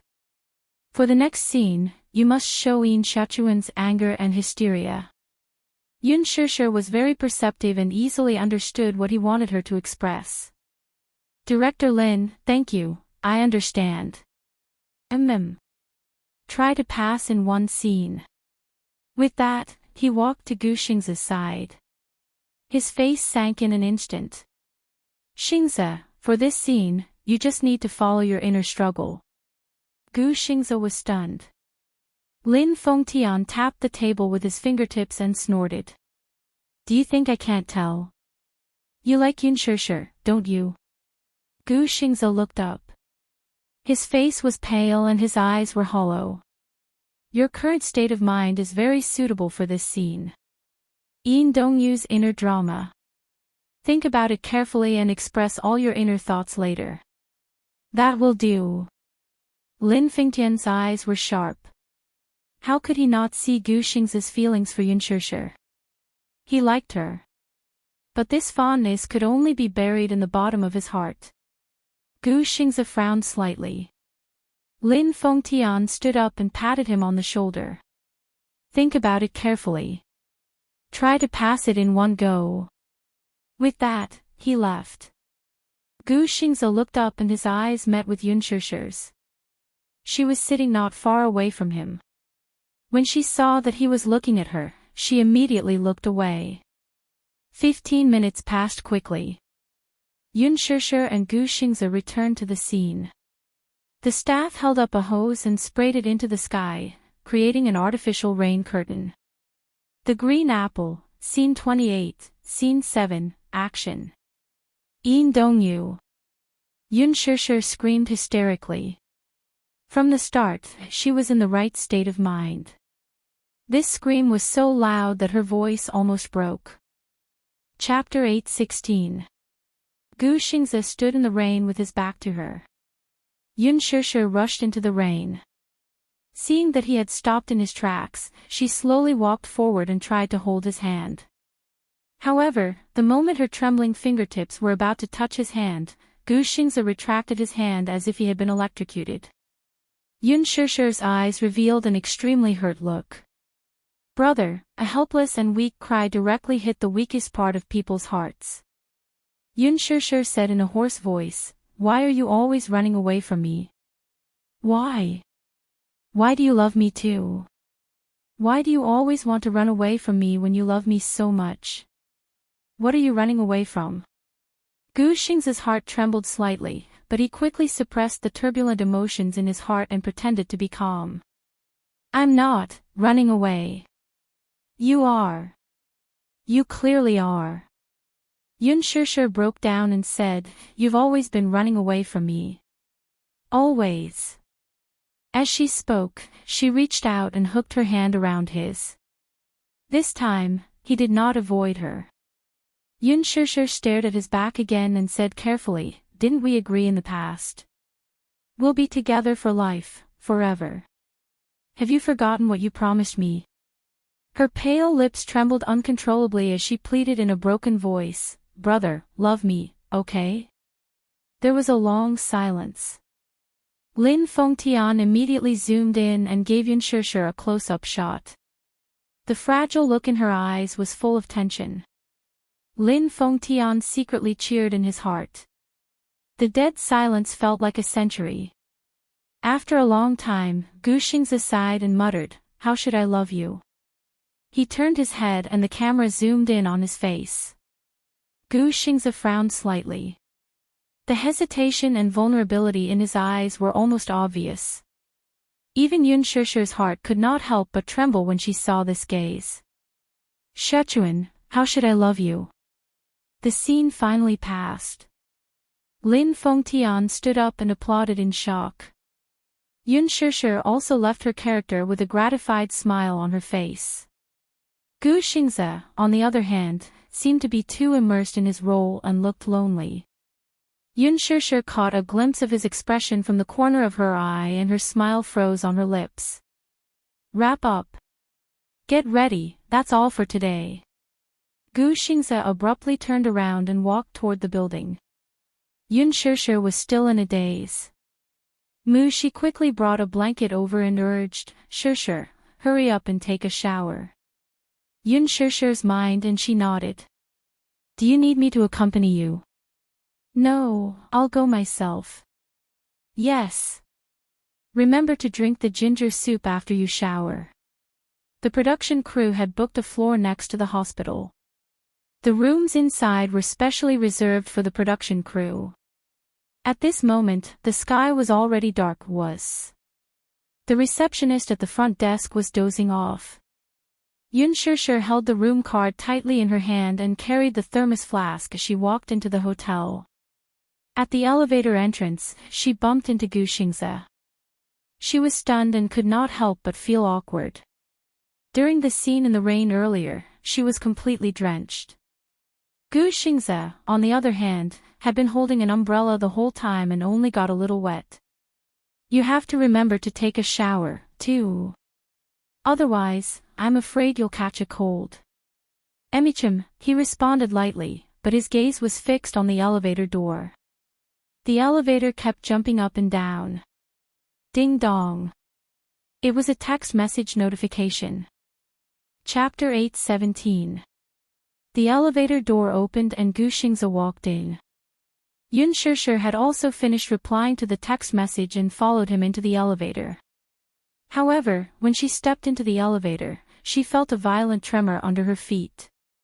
The lights in the elevator suddenly flickered a few times, and the elevator suddenly lost control and fell. At this moment, Yun Shishir was already halfway into the elevator. Just as the elevator was about to lose control and fall and she was about to be caught, Gu Xingze quickly grabbed her arm and pulled her into the elevator. Yun Shishir lost her balance and fell into his arms. Bang! Her phone fell to the ground. The two of them fell to the ground together because of the tremor in the elevator. Then, they felt a strange centrifugal force and the elevator continued to fall. Bang! It was as if it had fallen to the bottom. After a short moment of suffocation, there was a loud clang. The entire floor of the elevator seemed to have collided violently, and it was so loud that their ears were buzzing. Gu Xingze subconsciously hugged Yun Shishir tightly in his arms. At that moment, he felt as if his bones were about to break from the impact of his back hitting the ground. Then, the entire elevator shook and the lights flickered. Everything returned to silence. At this moment, the elevator door slowly closed. Yun Shishir could not react in time.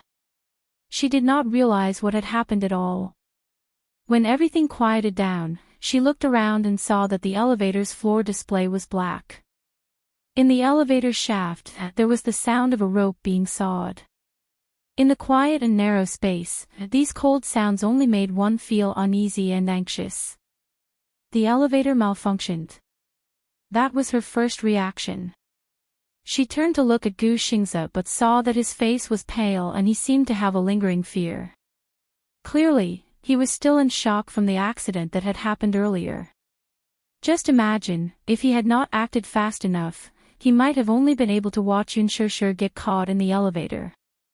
As for the consequences, he did not even dare to think about it.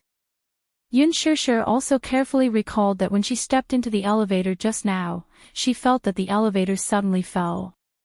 Gu Xingze grabbed her and dragged her into the elevator. Thinking about it carefully, Yun Shishir felt a chill run up her spine. If Gu Xingze had not reacted quickly enough, or if he had chosen to push her out instead of pulling her in, she would have been in deep trouble. Because of the situation just now, it was too late for him to push her out. She was almost caught in the elevator. The fear in her heart seemed to want to swallow her whole. She had just brushed shoulders with the god of death. Xingze, Yun Shishir's heartbeat quickened and her palms were full of cold sweat. However, she still calmed down immediately and said gratefully, "Thank you." Gu Xingze closed his eyes and quickly calmed himself down. He stood up slowly and pressed the button for the floor. The lights on the floor were no longer on. The lights above his head flickered and the exhaust fan was still running.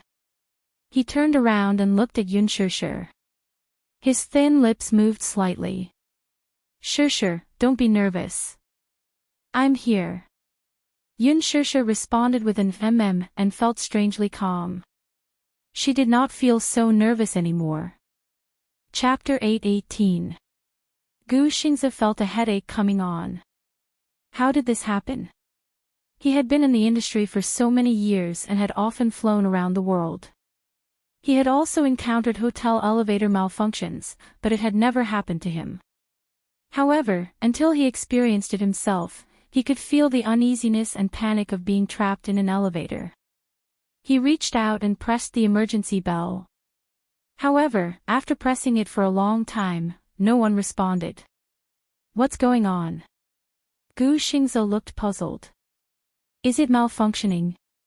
Yun Shishir also stood up and tried pressing the floor button, but the lights did not turn on at all. She pressed the emergency bell again. The bell rang, but no one responded. What's going on? Why is the emergency bell not working? Malfunctioning? It doesn't seem like it. Strange, there should be people on duty in the elevator management room 24 hours a day, Yun Shishir said gloomily. How can this hotel be like this? The security measures are terrible. This hotel is a small one. Many hotels are like this, Gu Xingze said. Yun Shishir asked, have you encountered this before?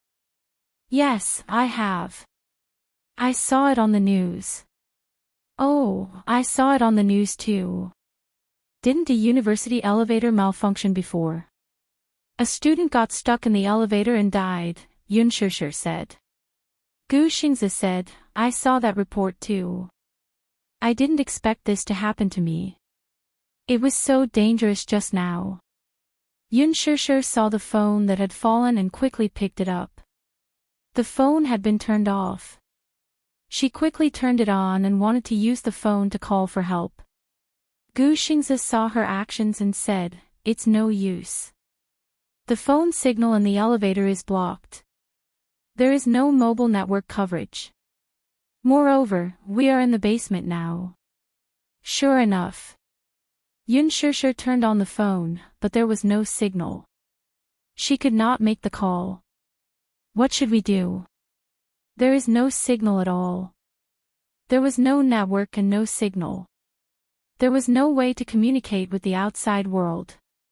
She suddenly panicked and fell into a deep helplessness. No one responded to the call for help, and there was no signal on their cell phones. They were like people who had gotten lost in the wilderness, isolated and helpless. Gu Xingze's brows furrowed slightly as he tirelessly pressed the button for help over and over again. However, perhaps due to the elevator's lack of maintenance or some other reason, no one responded for a long time. Could it be that someone in the security room was dozing off? In the end, he secretly left his post and went to play. Half an hour later, there was still no response. Frustrated, he punched the elevator door and finally gave up. Yun Shishir sighed. Are we on the third floor of the basement? Yes. She asked again, will the elevator resume braking? I won't. Gu Xingze turned around and said, there's an emergency device in the elevator. It's malfunctioning and has stopped the brakes. So now, we can only wait for the maintenance staff to arrive. He pondered for a moment and slowly said, yes, that's the only way.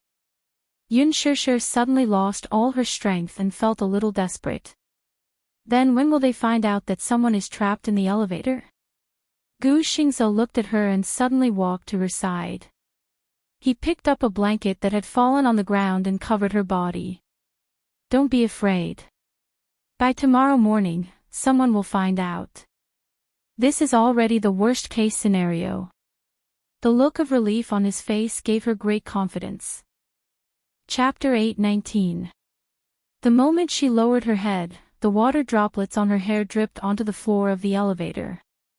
Gu Xingze frowned and urged, dry your hair first. You've been drenched in the rain, don't catch a cold. Seeing that she was drenched, he recalled that she had been in the rain for a long time. Because he was not in the right state, she had been drenched for a full 3 hours. He pursed his lips and could not help but blame himself and worry. Are you cold? A little. Yun Shishir curled her lips in embarrassment. Seeing the unconcealable worry in his eyes, she suddenly burst into laughter. Gu Xingze did not know whether to laugh or cry when he saw her laugh. What are you laughing at? You're finally not so cold. Yun Shishir said truthfully. If not for the elevator malfunction, she did not know how long Gu Xingze would continue to be cold to her. Gu Xingze was stunned for a moment before he laughed helplessly. He picked up a corner of the blanket and wiped her wet hair. Suddenly, he parted his thin lips. "I'm sorry." Yun Shushu remained silent. She lowered her head and unlocked her phone. She turned on the music and played a single from Gu Xingze's album that had just been released. The sound of the music dispelled the uneasy atmosphere in the elevator caused by the dead silence. Gu Xingze also sat down and leaned close to her. It seemed that this way, he could transmit his warmth to her. After the production team packed up the props, many staff members left. More than 2 hours had passed, but Yun Shushu was still nowhere to be seen. She raised her hand to look at the time. It was already midnight. Why was she not here yet? She dialed Yun Shushu's number, but the robotic female voice said that the call could not be reached at the moment. She rushed to the hotel, only to see the person at the front desk dozing off. Hence, she walked to the elevator and pressed the up button, but the other elevator did not respond. It was a black screen. "The elevator is broken," she muttered gloomily. "What kind of lousy hotel is this?" This hotel wasn't a 5-star hotel. Although it wasn't considered high class, it was close to the filming location. Other than a 4-star hotel nearby, the other hotels were even more dilapidated. Only this one was slightly more proper. Lin Fengtian considered the issue of funds and booked the 2nd and 10th floors of the hotel. Among them, the rooms on the 2nd floor were arranged for the staff, and the 2 rooms on the 10th floor were arranged for the main actors. Of course, the main lead would not stay in a hotel. It was just for convenience when filming ran late. Moreover, artists like Yang Mi and Gu Xingze usually had nanny vans to accompany them. Most of the time, this room was only used for them to rest. To be honest, this hotel was really run down. The receptionist did not have any work ethics at all. She dozed off during working hours. One of the elevators was broken, but no one came to fix it. Perhaps it was too late. The maintenance staff had already gotten off work. She did not think much of it. She went up to the 10th floor and rushed to her room. Just as she opened the door, she was greeted by a dark room. It was as if no one had been there at all. She was stunned for a moment before she mustered up her courage to knock on Gu Xingze's door, but no one responded. There was no one there, either. When she returned to the 1st floor, she passed by the front desk and wanted to ask the staff at the front desk if they had seen Yun Shushu. When she walked over, she saw that one of the staff on the night shift was dozing off. Forget it. It's pointless to ask. They're all dozing off. What else can they see? Chapter 820. I'll expose this hotel service on the internet. She did not suspect that the elevator had malfunctioned, nor did she expect that the person she was looking for was trapped in the elevator. It was not that she was careless, but how would an ordinary person think of this? After all, under normal circumstances, elevator malfunctions would only happen on the news. Hence, she did not think too much about it. She walked out of the hotel and dialed Yun Shushu's number again, but it still could not get through. She dialed several times, but all she heard was the mechanical female voice repeating the prompts. She wanted to dial Gu Xingze's number, but then she realized that she did not have Gu Xingze's number. What's going on? She rubbed her hair in frustration. Where did these two go? Why were they both uncontactable? By the time she returned to the set, the props were almost all packed. Lin Fengtian was still busy. She stepped forward and cautiously asked, "Director Lin, have you seen Shushu?" Shushu. He turned around. Why would I see her? Aren't you her assistant? She was at a loss for words. He laughed. You're her assistant. If you don't know where she went, how would I know? Wasn't she drenched earlier? I told her to take a hot shower in her room, but she didn't come back. She complained. Have you looked for her in the hotel? There's no one in the room. Only then did he look straight at her. There's no one in the room. Emichim, then, where else could she have gone? He found it strange. Did you call her phone? I can't get through. Can't get through. He frowned. She was so nervous that her face turned red. I called her a few times, but I couldn't get through. I don't know what's going on. From the corner of her eye, she saw Ruobing packing her backpack. Ignoring the director, she chased after her. Ruobing, Ruobing. The woman stopped in her tracks with a blank look. You are. I'm Yun Shishir's assistant. Oh. Ruobing smiled. Sorry, I didn't recognize you. It's fine. She asked worriedly. By the way, have you seen my Shishir? No. Ruobing was confused by her question again. However, he felt that something was off. Why did this little assistant run over to ask about her when her own artiste was missing? She was not Yun Shishir's assistant. Then, did you see Xingzhe? He probably went back.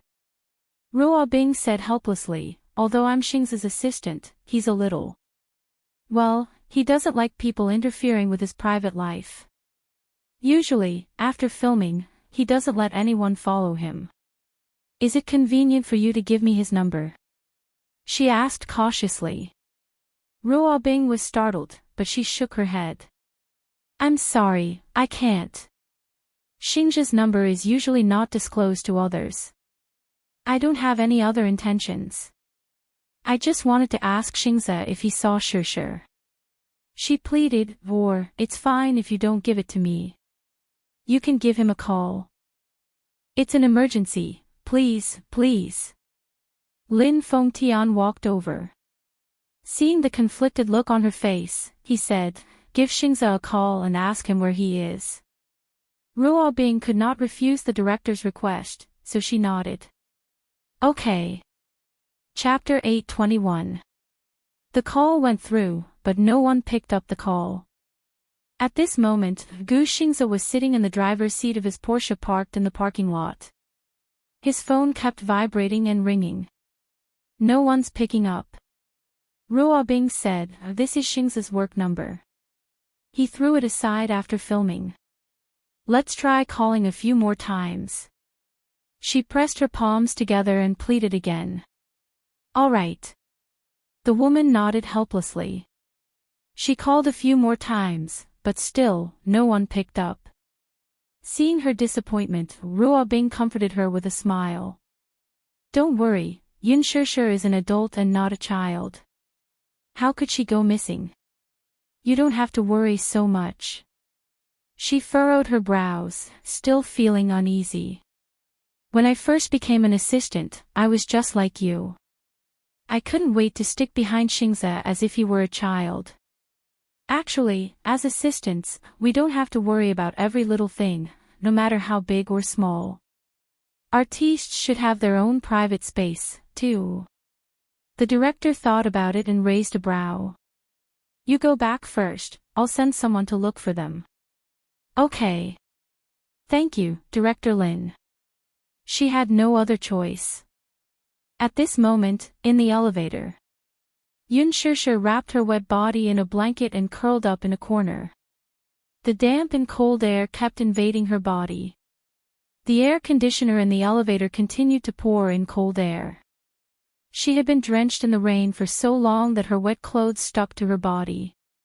She was wet and cold, and with the air conditioner blowing, she felt even colder.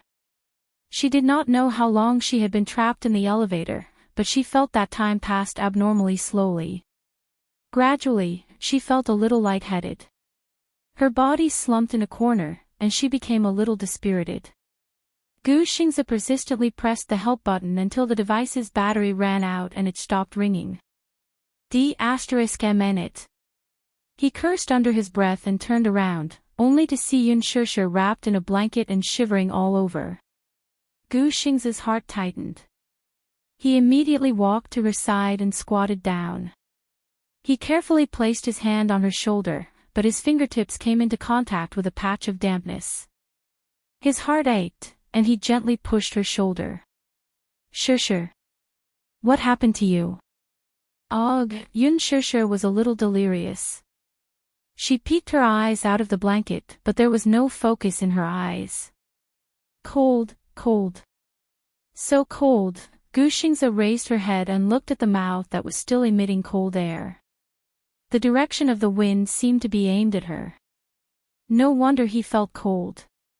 His entire body was drenched, and the cold air was blowing on his body. He said gently, Shusher, don't do it here. You'll catch a cold. Yun Shusher's brows furrowed slightly as she moved slightly. Yes. She held his arm and stood up slightly, but her legs were inexplicably soft. Gu Xingze touched her hand, only to feel that her palm was covered in cold sweat and her fingertips were burning hot. His heart skipped a beat and he reached out to touch her forehead. A scalding temperature spread from the center of his palm. She had a fever. Gu Xingze bit his lower lip. His heart was burning with anxiety and anger. On one hand, he was angry at the hotel's terrible emergency equipment, but on the other hand, he felt very sorry for her. Gu Xingze brought her to another corner and took off his jacket to cover her back. He was afraid that she would catch a cold in the cold elevator walls. Yun Shusher did not even have the strength to thank him. Chapter 8:22. She didn't notice the air conditioning in the elevator just now. She only felt that it was getting colder in the corner. She curled up into a ball unconsciously, but she still couldn't resist the cold. Gu Xingze sat beside her. Seeing her dispirited expression, her breathing a little rapid, and her palm-sized face burning red, his heart ached. Unwilling to give up, he pressed the emergency bell again, but there was no more sound. He pressed it continuously, and the battery had long since run out. He kicked the door, and it made a loud bang. It wasn't that he didn't shout. However, he knew that the elevator was now parked in the basement. If no one passed by, no one would notice, and no one would hear his cries for help on the first floor. Calling for help with all his might was futile. In fact, a few people had parked their cars in the basement and went upstairs. However, they saw that the elevator seemed to have malfunctioned and couldn't operate, so they went to another elevator. In this world, most people were indifferent. They were in a hurry and didn't care about themselves. After all, in most cases, most people wouldn't be willing to worry about things that had nothing to do with them. Therefore, no one reported to the front desk that the elevator was malfunctioning. Some people thought that the elevator was being repaired, so they didn't ask about it at all. Time ticked by. Gu Xingze picked up Yun Shusher's phone and glanced at it. It was already 3 in the morning. The phone had been playing music, and the battery was about to run out. He turned off the music to ensure that the phone's battery was maintained. This desperate situation could be considered as keeping a glimmer of hope for them. If there was a miracle and there was suddenly a signal, they could use the phone to call for help. Yun Shusher covered herself with the blanket and shivered. Gu Xingze gently placed his hand on her forehead. Her forehead was frighteningly hot. His heart became a little anxious. Staying in such a confined and narrow space for a long time already made her feel a little suffocated. If she fell asleep with a fever, it would be easy for her to have breathing difficulties. If the high fever didn't subside, it was even possible for her to suffocate. Therefore, he said gently, Shusher, don't fall asleep, okay? Wake up. Yun Shusher's voice was muffled. It was hoarse and weak. My head hurts. It's so cold. Gu Xingze's brows furrowed slightly. Instinctively, he wanted to reach out and pull her into his embrace. However, just as he reached out his hand, he lowered his head to look at her slightly furrowed brows. Suddenly, he froze in mid-air and didn't move for a long time. He looked at her trembling shoulders and struggled in his heart for a long time. In the end, he placed his hand on her shoulder and slowly pulled her into his embrace. Yun Shishir was startled for a moment. Suddenly, she felt a strong heartbeat in her ears. It was scorching hot. Thump, thump, thump, thump, thump, every sound was filled with great power. He gathered the blanket around her and wrapped it tighter around her. Don't fall asleep. Someone will come to save us soon. Gu Xingzi comforted her gently. Sensing that the body of the person in his arms had stiffened, he immediately explained, I was just afraid that you would be cold. Thank you, Yun Shishir said softly. Her voice was as soft as a mosquito, almost inaudible. Let's practice our lines. Gu Xingzi suddenly said. He was really afraid that she would fall asleep and have an uncontrollable fever. In fact, he didn't know when the rescue team would arrive with the efficiency of this hotel. However, at this moment, he could only comfort her like this. Chapter 823. Gu Xingzi could not help hugging her tighter when he heard her voice getting fainter. Lowering his head, he suddenly saw a thermos flask beside her hand. His eyes flashed as he opened it. There was still some warm ginger soup inside. He carefully poured out some and brought it to her mouth, reminding, Shishir, drink some ginger soup. Yun Shishir sat up slightly and took a few sips. After drinking a few mouthfuls of the warm ginger soup, her body seemed to be filled with a faint amount of heat. Gu Xingzi poured her another cup, and Yun Shishir obediently finished it. Seeing that she had finished all the ginger soup, Gu Xingzi was afraid that she would fall asleep, so he said, I'll sing for you. Yun Shishir blinked. Okay. Gu Xingzi's lips curled into a smile as he spoke in a hoarse voice. A long, long time ago, you had me, and I had you. A long, long time ago, you left me to soar in the distant sky. Mushi returned home. After washing up, she lay in bed, but she still could not sleep well. Even after returning home, she still tirelessly dialed Yun Shishir's number over and over again, but she still could not get through to her. Although Lin Fengtian and Ruo Bing repeatedly comforted her, she still felt uneasy. Perhaps it was a person's sixth sense. Moreover, although she had not been by Yun Shishir's side for long, she understood her character. Whether she was coming home or not, she would at least let her know. Yun Shishir was very polite and treated everyone around her with utmost respect.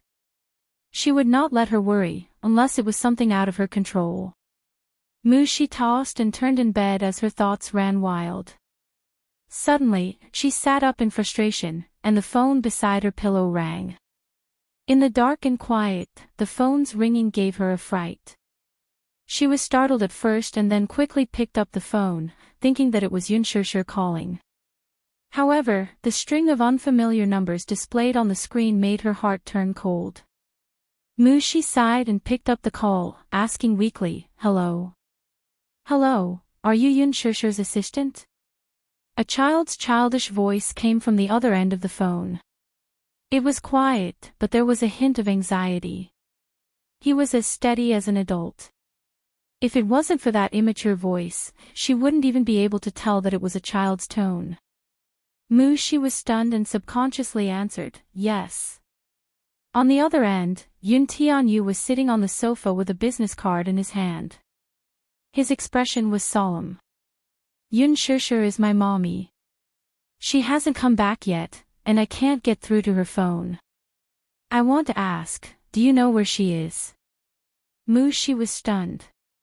She immediately reacted, thinking that it was a child's prank. Child. Shishir had a child. What kind of joke was this? Shishir was only 24 years old, and she already had a child. She obviously didn't believe him. However, is my mommy still filming with the crew? It was time to go home. She sent me a message earlier, but I haven't heard from her since. I can't get through to her phone, too. I'm very worried. Sorry to disturb you.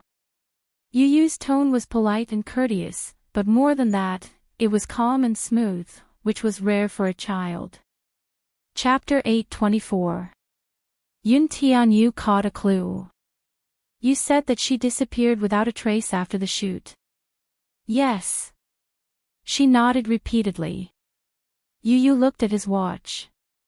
It was already past 5 in the morning. What time was it? I can't remember either. At this time, Yu Yu was unexpectedly calm. Think about it carefully. She carefully recalled and said, it should be around 10. I really can't remember the exact time, I didn't pay attention to the time at that time. He hurriedly checked the last message sent by Yun Shishir. It was 10:12 a.m. The time matched. On the other side, she cautiously asked, little friend, is Yun Shishir your mommy?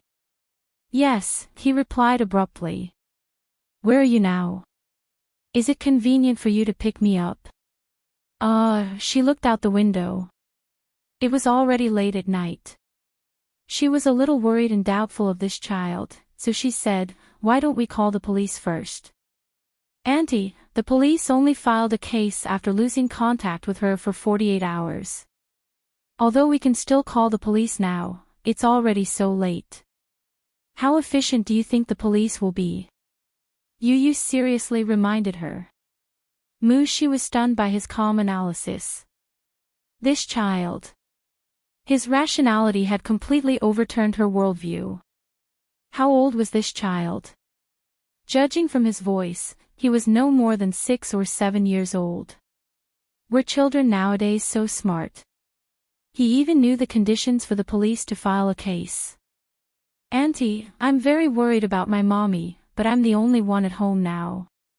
It's inconvenient for me to go out, so I can only trouble you. Okay. Then, your house is Xiangdi Walk. I'll wait for you at the entrance. Okay. She hung up the phone, changed her clothes, and left with her car keys. Her apartment was only a 10-minute drive away from Xiangdi Walk. Soon, she arrived at the entrance of Xiangdi Walk. She sat in the car and was curiously looking at the entrance when a light knock came from the car door. The sudden movement startled her. She immediately looked over and saw a little munchkin wearing a white shirt and a small suit with suspenders. He was carrying a small backpack and standing at the car door. Surprised, she quickly unlocked the car door. Then, she watched helplessly as the handsome and delicate little boy nervously climbed into the car. His posture was as light as a cat. He quickly closed the door and fastened his seatbelt skillfully. Then, he looked at her. Let's go to the set. Her assistant, could she say that she was frightened? She had never seen a child who was still so calm even after his mommy was gone. She looked at him carefully. The child was only about 6 or 7 years old. He was so tender that it seemed as if milk could drip out of him. He had a handsome and pleasant little face and exquisite facial features. His eyebrows were indeed very similar to Yun Shishir's. Did Shishir really have a child? She was greatly shocked by this fact. Seeing her staring at him in a daze, he waved his hand in front of her. She returned to her senses and saw his serious expression. Auntie, you can't be in a daze while driving. It's very dangerous.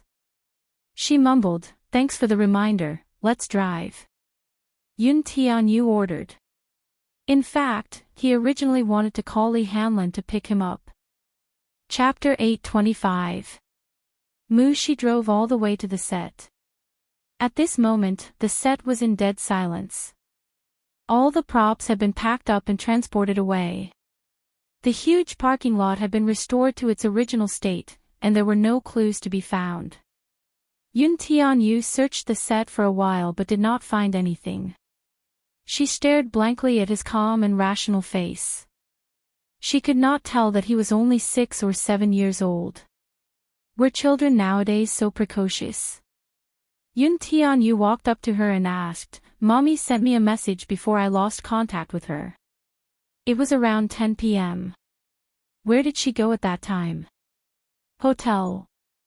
Yes. She was drenched, so I let her take a shower in the hotel. Hotel. He could not help feeling suspicious. Yes. She explained, our production team booked a room in the hotel next door. It's usually for artistes to rest. Shusher's room was on the 10th floor. Yu asked, won't we know Mommy's whereabouts if we go to the hotel to check the surveillance footage? His words woke her up from her daze. She smacked her head. Oh, right. Why didn't I think of that before? Yu secretly gave her a look of disdain. Because she was stupid. Of course, he could only criticize her inwardly. He did not show any contempt for her IQ on his face and only asked, can you bring me to the hotel, then? Okay. She squatted down and wanted to carry him. Yun Tianyu said, I'll walk by myself. She wondered if this child had non-human genes. Usually, children would be afraid of walking at night. Did he want to be carried? He did not want to be carried. His face seemed to be full of disdain. She wanted to cry but had no tears. The two rushed to the hotel. The moment they entered, Yun Tianyu started looking around. This hotel was not ordinary rundown. This production team was really stingy. She explained that the production team was controlling the budget, so they did not stay in a high-end hotel. Yun Tianyu did not show it on his face, but he was doubtful inside. Did he not invest a sum of money? Tens of millions. Did a dog eat it? Excluding the remuneration of the stars, the cost of a youth movie was very low compared to those commercial blockbusters that required special effects. Moreover, Lizhi was not the only investor. Huanyu had other investors, plus advertising placements, yet they were still staying in such a shabby hotel. Or could it be that the money he had invested had gone missing? She walked to the front desk and saw that the receptionist had already fallen asleep. She called out a few times, but there was no response. Yu walked over and kicked a stool. The receptionist woke up with a start. Looking around, he saw a handsome little boy standing in front of him, looking at him with disdain. Immediately, he said angrily, where did this kid come from? Auntie, are you awake? Yu said coldly, but his words were shocking. The young 29-year-old receptionist was petrified when she heard him call her auntie. She was dumbfounded by his simple and crude method. This child, who did he look like? Right, she had just thought of a question that needed to be investigated. If this was really Shusher's child, then who was the father of this child? She kept feeling that when she saw his face, a vague image of a man's face suddenly appeared in her mind, but she couldn't remember who it was. Now is not the time to pursue this matter. Chapter 8:26. She then asked, receptionist, where is the hotel surveillance room? Can we take a look at the footage? The receptionist was stunned. She then yawned and sized her up warily. You are?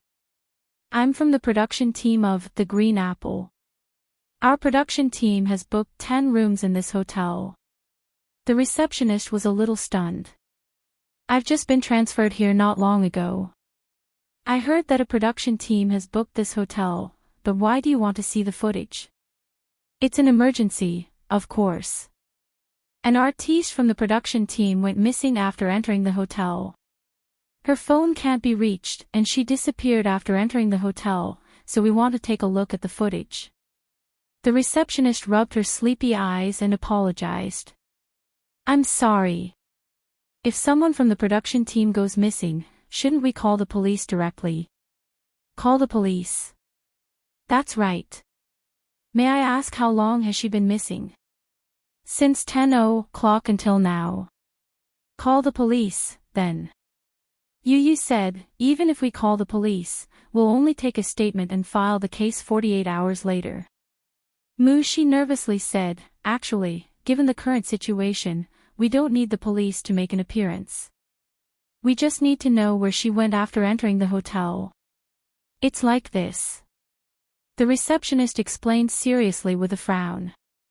If the police don't make an appearance, we don't have the right to access the footage, the receptionist said truthfully. Why? We don't have the authority, the receptionist said. Some time ago, a client's laptop and some belongings were stolen from the hotel. He also requested for the footage to be removed. In the end, the police had to intervene to get the footage. Yu furrowed his brows. This hotel's service attitude was really worrisome. Shi had already gone to the side to call the police. In the end, the police replied that there were not many officers on night duty at the police station.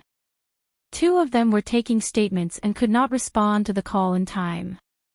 They also said that if the person was missing, it was recommended to call the police 12 hours later or wait until after 8 a.m. for the police to send someone to understand the situation. After hanging up the call, Yu asked about the situation, and she told him the truth. What should we do? She asked anxiously, subconsciously asking for his opinion. Even she did not realize that an adult like her was seriously asking a child for advice. Yu's pink lips slightly pursed. Then, he thought of something and took out his phone to dial a number. The phone rang for a long time before it was picked up. He said, "Daddy, I'm at Houtai Hotel now. There's an emergency. Come over." She stared dumbfoundedly at him as he calmly hung up the phone. Her mind was in a mess. She could see the anxiety and nervousness in the child's eyes. Even though he was anxious, the calmness he showed was admirable. 10 minutes later, a sports car stopped at the entrance of the hotel. When the slender and handsome man appeared at the entrance, she was stunned. Only then did she realize why this child's appearance was so familiar. Shi's lips twitched as she sized up the father-son pair in a daze. The father of this child was actually the crown prince of the Mu clan, Yaja. She suddenly understood the killing intent and anger in his eyes when he saw Yunshishir being bullied and slapped by Yan Bingqing. Chapter 827. Shi was still in a state of confusion. Yaja walked in and saw the little lad standing at the front desk. He walked over to carry him and asked him what had happened. The receptionist stared at the handsome man in front of her with her mouth agape. Even though Yaja had rushed out in a hurry and was only wearing a casual shirt, she could still feel his innate elegance and nobility. Come to think of it, this man's identity must be either rich or noble, with an extraordinary background. He was tall and had an extraordinary aura. Just by standing there, his aura permeated every inch of the room, making the large space seem extremely narrow and small. While Shi was still in a daze, Yu had already recounted what had happened to him in a very short time. Yaja's eyes turned cold. When did she disappear? Yu said, Mommy's last reply was at 10:12 p.m. When I called her at 10:30 p.m., I couldn't get through. He could not contact Yunshishir, so he rummaged through the house and found Yunshishir's and Qin Zhou's name cards.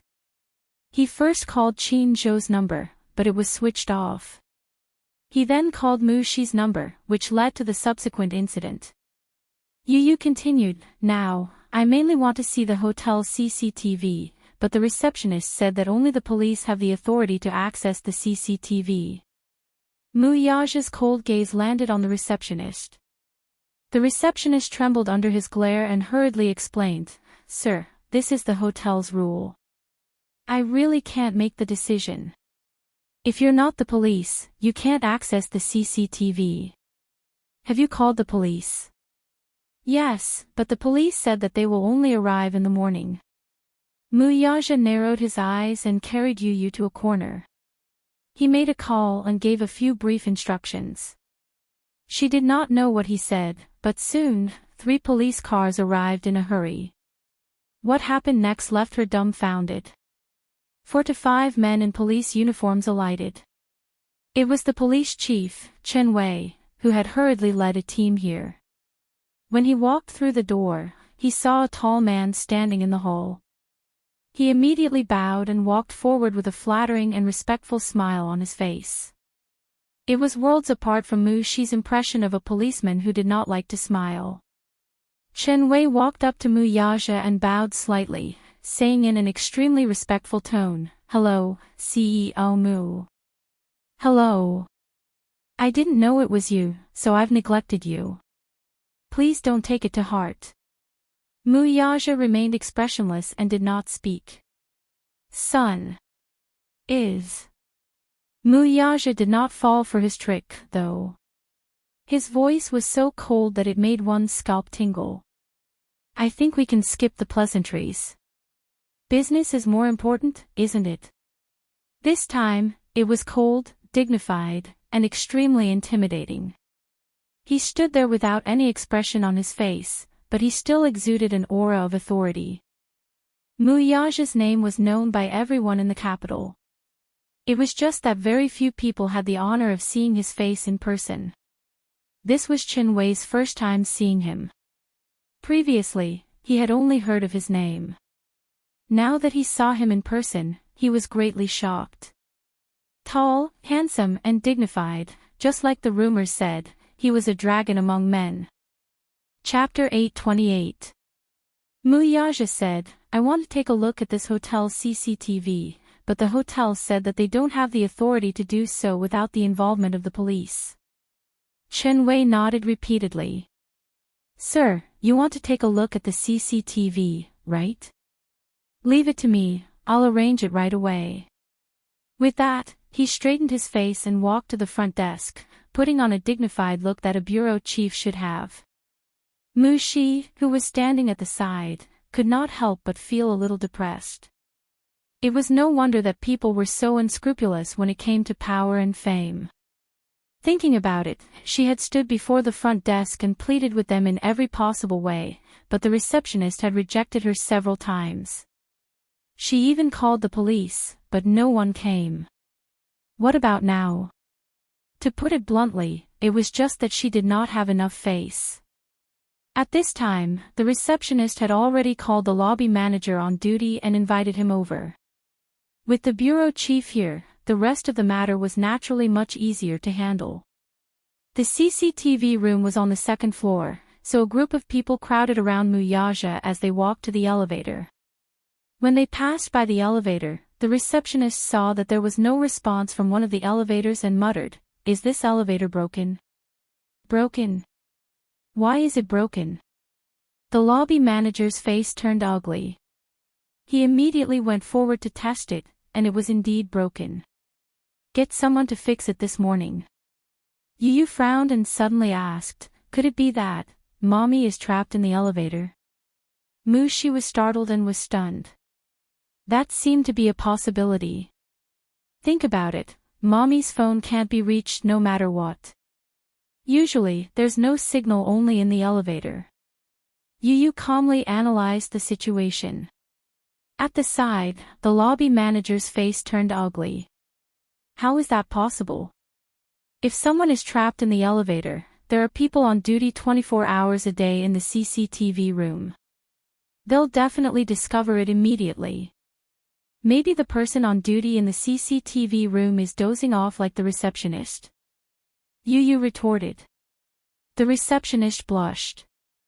The lobby manager glared at her fiercely but still tried to salvage the situation. That can't be.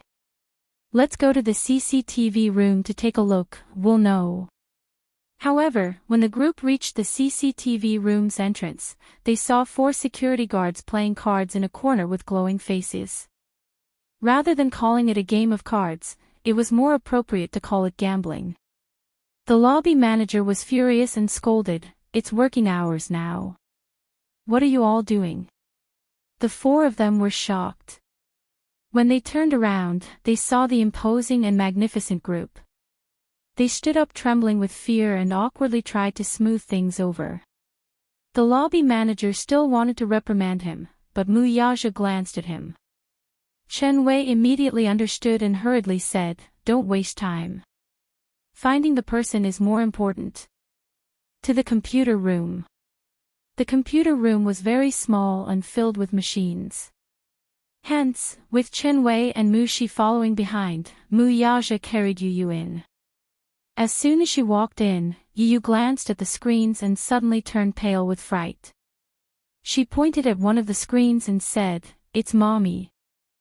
Everyone looked in the direction she was pointing and saw Gu Xingze hugging Yun Shishir in the narrow elevator on the screen. The two were curled up in a corner. Yun Shishir seemed to be in a bad state. Even though the CCTV footage was a little blurry, one could still see her dispirited and listless look. Mu Yaja's heart skipped a beat. He walked to the front of the CCTV screen and pursed his lips into a cold line. His cold gaze swept behind him. His gaze was cold and intimidating. Chapter 829. Ah! Xingze is here, too. Mu Shi let out a yelp of surprise and went over to take a look. She, too, saw Yun Shishir's body curled up in the blanket as she shivered. Her heart ached for her. Oh, gosh. She got caught in the rain and was trapped in the elevator for so long. I wonder if she'll catch a cold. With that, she glared at the lobby manager angrily. Tears were about to fall from her eyes. What's wrong with your hotel? The front desk is dozing off, and there's no one watching over the surveillance room. Even the security guards are playing cards. She's been trapped in the elevator for so long and you don't even know. If anything happens to her, can you bear the responsibility? I'm sorry. I'm sorry. The lobby manager apologized profusely, full of regret. Mu Yaja ordered, "What are you waiting for? Hurry and contact the rescue team." Yes, sir. The lobby manager hurriedly contacted the rescue team. Yu Yu's little hand touched the screen. The love in her eyes was almost overflowing. Mommy, Mu Yaja was still angry. He stood in front of the surveillance screen and watched Gu Xingze hugging Yun Shishir tightly. His eyes suddenly narrowed dangerously. Mu Shi was good at reading people's expressions. Seeing the coldness on his face, she immediately explained, "Xingze must be afraid that Shishir will catch a cold, so he's hugging her." It's useless to say all this now. Saving people is more important. Yu Yu calmly said from the side. Mu Shi was secretly surprised and could not help but be impressed by this child's maturity and composure. By the time the rescue team and the fire department arrived, it was already dawn. The ambulance also hurried over. However, it was unknown who leaked the news, but the media caught wind of it.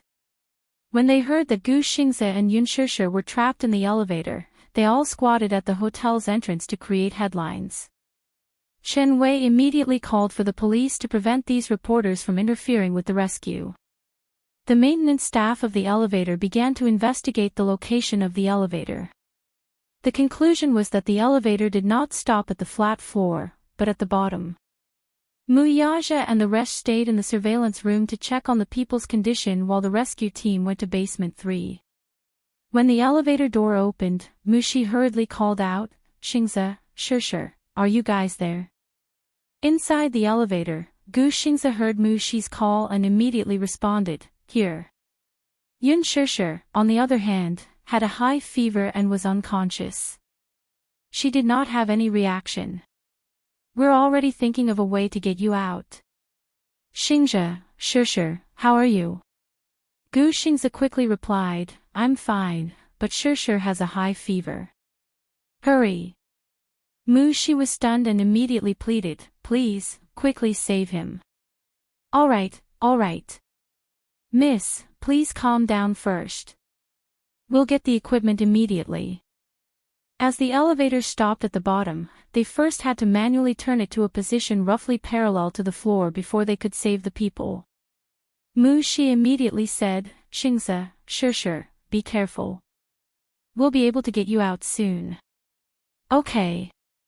Gu Xingze immediately patted Yun Shusher's cheek gently and said, Shusher, wake up. Wake up, we'll be able to get out soon. Emichim, Gu Xingze could not help but hug her tighter. He gently planted an encouraging kiss on her forehead, raised his face, closed his eyes, and took a deep breath. Chapter 8:30. In the elevator room, two maintenance workers were setting up the winch mechanism to prevent the elevator from moving too quickly or accidentally when the brakes were released. The other used a mechanical method to loosen and tighten the brakes. When the brakes were released, the other two used their strength to pull the winch mechanism to slowly move the elevator upward. The elevator shook uneasily as the lights flickered. Yun Shusher curled her body even tighter. The excessive shaking made her headache worse and made her dizzy. Every time there was a violent shaking, there would be a dead silence. Then, there would be another tremor. In the control room, Yu was also looking at the scene on the screen anxiously. He suddenly raised his head and said to Muyaja, Daddy, let's go to basement 3. Mommy doesn't seem to be feeling well.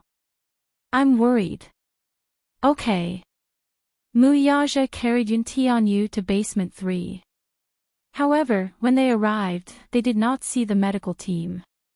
Yu asked, and Mu Shi immediately said, I'll go take a look. Not long after, she hurried back and said, the entrance is surrounded by reporters. The ambulance is blocked by a human wall, so it can't enter. Chief Chen has already sent more people over. Reporters. Muyaja knitted his brows in displeasure. Mu Shi said indignantly, yes. I don't know who leaked the news, but when the reporters heard that Gu Xingze and Yun Shusher were trapped in the elevator, they all rushed over to get a scoop. Yu also frowned and asked, where's the police? Mu Shi said anxiously, there are too many reporters. Various media outlets have sent many people to snatch the news and report, so there's not enough police. On the other end, the elevator maintenance workers' walkie-talkie reminded them, soon, soon, soon. Be careful. A group of people gathered around the elevator. Then, they heard a quang, and the elevator made a deep sound. The walkie-talkie said, it's in place. When the rescue team opened the elevator door, they saw Gu Xingze hugging Yun Shusher in the corner of the elevator. When he heard the commotion, he looked up and bumped into Muyaja. He was slightly stunned, but in the time he was in a daze, Muyaja had already strode into the elevator, picked up Yun Shusher from his arms, and left without looking back. Yu followed closely beside him and couldn't help but stand on her tiptoes to check on Yun Shusher's condition. Her small hand gently held her mother's hand, and her delicate eyebrows suddenly furrowed. Mommy has a high fever. Muyaja lowered his head and pressed his forehead against hers. Feeling the heat from her forehead, a trace of uneasiness appeared on his face. Mu Shi glanced at Yun Shusher and then at Gu Xingze. She hurried in to help him up. Gu Xingze slightly dodged her attack. Mu Shi froze in midair. She suddenly remembered that Xingze seemed to have a serious obsession with cleanliness and did not like excessive contact with others. At the thought of this, she looked slightly embarrassed and smiled with concern. Xingze, are you all right? Gu Xingze slowly stood up, but he had been squatting for too long. When he stood up, his body swayed slightly and he felt a little dizzy. He wanted to chase after Yun Shusher to check on her condition, but Muyaja had already carried Yun Shusher away in a hurry. When he appeared at the door with Yun Shusher in his arms, it caused a huge commotion. Chapter 8:31. Oh my God! Isn't that the CEO of Mu Group, Muyaja? What is he doing here? He's hugging Yun Shusher. And they look so intimate. This scene could not help but make people's imaginations run wild. The reporters discussed animatedly. I heard that Huanyu banned Yan Bingqing some time ago. Rumor has it that Yan Bingqing bullied a newcomer in the crew. The newcomer in the crew of The Green Apple is Yun Shusher, who is a little more famous. Someone whispered, isn't there a rumor that Yun Shishir was able to sign a contract with Huanyu's headquarters right after her debut because she has a sugar daddy backing her? Could this sugar daddy be Muyaja? It's very possible. The camera flashes were overwhelmed. The reporters scrambled to squeeze at the door and extended their microphones, asking loudly, "CEO Mu, CEO Mu. Look here. I'm a reporter from Phoenix News Agency. May I know what relationship you have with Yun Shishir? What relationship do you have? CEO Mu, there are rumors that you have a close relationship with Yun Shishir. May I know what relationship you have with Shishir?" Countless microphones were extended in front of him. The flashing lights were blinding. Muyaja hugged Yun Shishir expressionlessly. He completely ignored these aggressive interviews. How could the reporters let go of such an exciting piece of news? They stubbornly followed behind him. Some even formed a human wall in front of him, blocking his way. Muyaja narrowed his eyes. His handsome face was extremely gloomy, and he was about to explode. Yun Shishir nestled in his arms. There was a loud noise in her ears. So noisy, the flashing lights were so glaring that it made her eyes hurt. Muyaja lowered his head and saw her slightly uncomfortable expression. His eyes were tinged with coldness and sharpness. He swept his gaze across the surroundings. Suddenly, a biting cold aura spread out and froze everything. However, these professional reporters were not to be trifled with. They were not afraid of his terrifying expression at all and still kept moving forward. Yu grabbed onto Muyaja's sleeves tightly, but she was still squeezed by the crowd. He had never seen such a congested scene. There were so many people in front and behind that not even a drop of water could trickle through. Questions came one after another, leaving no time for anyone to digest and understand the situation. Mushi had also arrived, but when she saw the crowd at the entrance, she was stunned. She subconsciously put on a professional smile and said, "Everyone, please don't crowd. Please be careful and don't crowd the entrance, okay? The situation is critical now. Everyone, please make way. Please don't block the entrance, okay?" As soon as he finished speaking, a man in the crowd shouted, "Don't change the subject. Yun Shishir, please answer me directly. Are you Muyaja's mistress?" The sharp question caused the crowd to quiet down immediately. When Mushi heard this, the smile on her face froze. She stood rooted to the ground for a moment until the smile on her lips gradually turned cold. Yu's little face turned even paler. Even though he was young, he understood what the word mistress meant. Kept. Mistress. This was a blatant insult. The harsh question caused an uproar in the crowd. That man continued to press on. "Chairman Mu, does silence mean that you're admitting it?" After a moment of silence, the crowd burst into another round of questioning. Chapter 832. If the rumors are true, does that mean that you're a third party in your relationship with Muyaja? Yun Shishir, I heard that you were adopted from Shingda Welfare Institute. Is that true? Anne. The director of Shingda Welfare Institute, Luo Hanjin, was arrested for child molestation. The news said that many children in the Welfare Institute were victims. Have you ever been sexually assaulted? Yun Shishir's eyelashes trembled slightly. She looked down and closed her eyes tightly. Her lips were stiff and her face was pale. The harsh voices echoed in her ears. The unbearable questions were asked again and again, but they were so sharp in the noisy world. Yu stood there in a daze as if she had been petrified. She did not move. The flashes kept flashing in front of her eyes.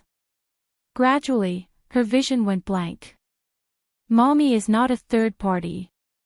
What are these people talking about? Muyaja stood silently at the same spot and did not move an inch.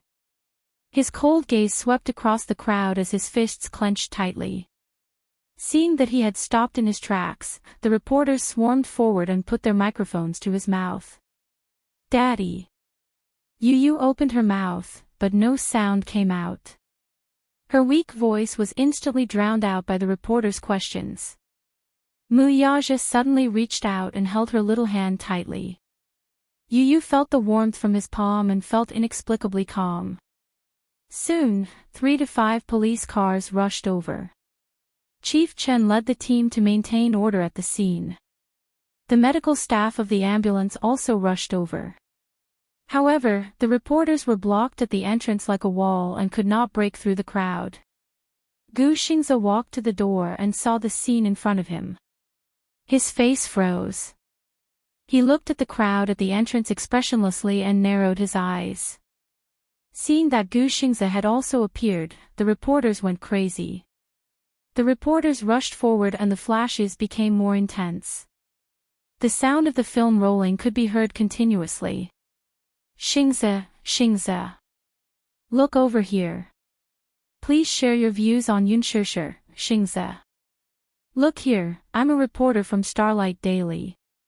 Muyaja suddenly said, "Scram." Even though his cold voice was deep, it was like an imperial edict that didn't allow anyone to question it. His gaze swept across the crowd. The coldness in his eyes caused people's hearts to palpitate.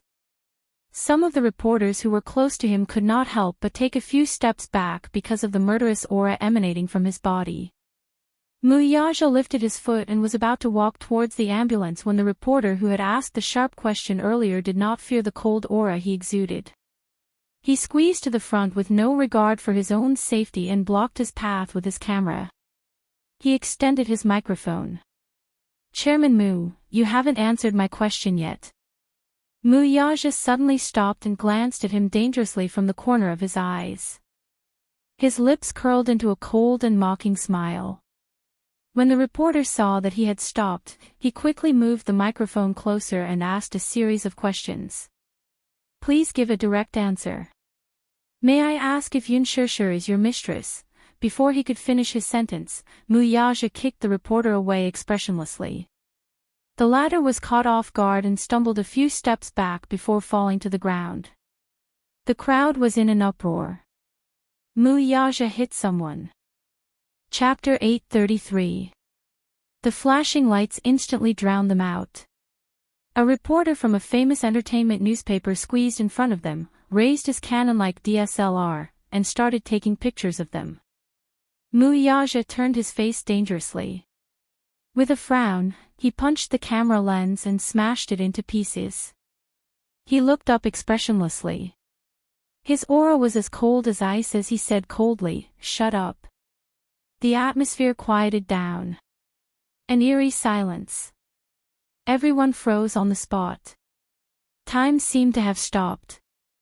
Muyaja said in a low voice, "Move aside." As soon as he said that, everyone looked at each other and cowered. No one dared to step forward and obediently opened up a path. Yunshishir was hurriedly sent to the hospital. Preliminary diagnoses showed that she did not have any external injuries. However, due to the air conditioning and the fact that she did not change out of her soaked clothes in time, the cold air invaded her body and caused her to have a high fever of 40 degrees Celsius. If it had been any later, she would have been in danger of contracting pneumonia. After sending Yunshishir to the hospital, Muyaja asked Yu and Mushi to stay in the ward to look after her and left in a hurry. The reporters who had surrounded the hotel entrance were also brought back to the police station and investigated for obstructing public order. With such a thing happening, Muyaja naturally would not let them off easily. These motley crew were all dismissed and blacklisted, unable to work in the media industry for the rest of their lives. Muyaja also got his men to delete all the photos taken. The results of the investigation showed that these reporters were a motley crew from some third-rate media companies who would do anything to get the news. It was said that the hotel staff leaked the news. They rushed over when they heard the news and squatted at the hotel entrance. Soon, the hotel staff who leaked the news was also found out. It was the hotel receptionist. The police came to take the receptionist away for investigation. Although Mu Yaja suppressed it in time, the news of Yun Shishir interfering in a rich family's marriage spread like wildfire on the internet. The Water Army started spreading rumors on Weibo. The mysterious financier behind Yun Shishir lifts his veil. It's Mu Yaja, the CEO of Dishing Financial Group. Explosion. The crown prince of the Mu Group is angry because of a woman. Yun Shishir interferes with the marriage of a rich family. Is the rising star of the film industry the third wheel? Yan Bingqing was banned by Huanyu because she offended Yun Shishir. The reason was that Yun Shishir was the mistress of the Mu Group's crown prince. Yun Shishir actually had an illegitimate child with Mu Yaja. Soon, these scandals were all over the internet. However, because most of the rumors seemed to be groundless, there was no real evidence to verify this matter. Therefore, netizens could only wait and see about this matter. Many people ran to Yun Shishir's Weibo, wanting to leave comments for her. However, Mushi had foresight and blocked the comments section of Weibo at an extremely fast speed. However, she did not expect her actions to make it even more conspicuous. In an instant, the news of Yun Shishir interfering in a rich family's marriage spread on the internet. It caused a storm and was confusing for a moment. Many netizens sighed with emotion. This Yun Shishir, who had just debuted, seemed to have the effect of being a hot topic and had repeatedly topped the list of hot topics. Chapter 834. Yu scrolled through Weibo and saw that the rumors were spreading everywhere. He vaguely smelled something fishy. He felt that there was something fishy about this matter. Huanyu Entertainment had a monopoly on the media industry. However, the topics on Weibo were mostly directed toward Yun Shishir and Mu Yaja. Huanyu Entertainment did not even make a move. This was indeed a little abnormal. Not to mention Mu Yaja, even Yun Tianyu could sense that something was fishy. After Mu Yaja was done with his work, he received a call from Mu Xing, asking him to hurry back to the Mu residence. He righteously said that he had an urgent matter to announce. He did not need to think to know what it was. Mu Yaja did not care about it at all. Yun Shishir was still in the hospital, and he did not know what was going on. No matter how important the matter was, he had to put it aside first. Hence, after leaving the police station, he drove to the hospital. When he entered the ward, Yu was guarding by the bed. Yun Shishir was asleep. She had changed into a clean hospital gown with the help of the nurse. At the same time, she used a hot towel to wipe her body. The 4th drip was already changed to the 4th bottle. Seeing him walk in, Yu's face showed dissatisfaction. Mu Yaja exchanged glances with him and easily caught the displeasure in his eyes. Without guessing, he knew what the little guy was unhappy about. He was different from other children and matured at a young age. Hence, when he was surrounded by reporters at the hotel entrance, those sharp words hurt both Yun Shishir and him. "You're here." Yu glanced at him, his expression a little cold. "Have you settled everything?" "Yes, I have." Mu Yaja walked to the bedside and reached out to check the temperature of her forehead. After 3 bottles of 4 drip, the temperature had dropped, but the fever was still not completely gone. Yu did not intend to let the interrogation go just like that. He suddenly pulled his hand and led him to the balcony. Closing the door and leaning against it, the little guy's face was cold, and there was no need to hide the anger in his eyes. "What happened today made me very unhappy." With a short opening speech, the little guy went straight to the point. "I know that some media reporters are very unscrupulous and that we shouldn't bother with their sharp and tricky questions. I also know that mommy will have to face some rumors when she enters the entertainment industry, which is a place of trouble. This is not what I want to see, though." "Okay." Mu Yaja waited for him to continue. His son was young, but the words he spoke were much more mature than an adult. "I heard someone asking you if mommy is your mistress. I don't want to hear such a question a second time. Do you understand?" After a pause, Yu expressed his attitude. If there's a next time, even if you don't do anything, I won't let it go. What will you do? You don't have to ask me what I will do. I won't interfere with you, and you don't have to ask me about my decision. I only want to tell you that I will only do what I think is right. His young voice revealed his determination. In his heart, he was thinking that if there were such unbearable rumors in the future, he might take action and get rid of Muwanru. Chapter 835. Making a person disappear from this world without leaving a trace was not a difficult task for him. Muyaja saw some clues in his son's eyes.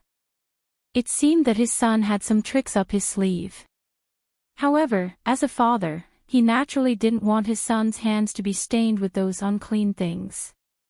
So, he said, "Give me a month." A month? Yu was obviously unhappy with the number.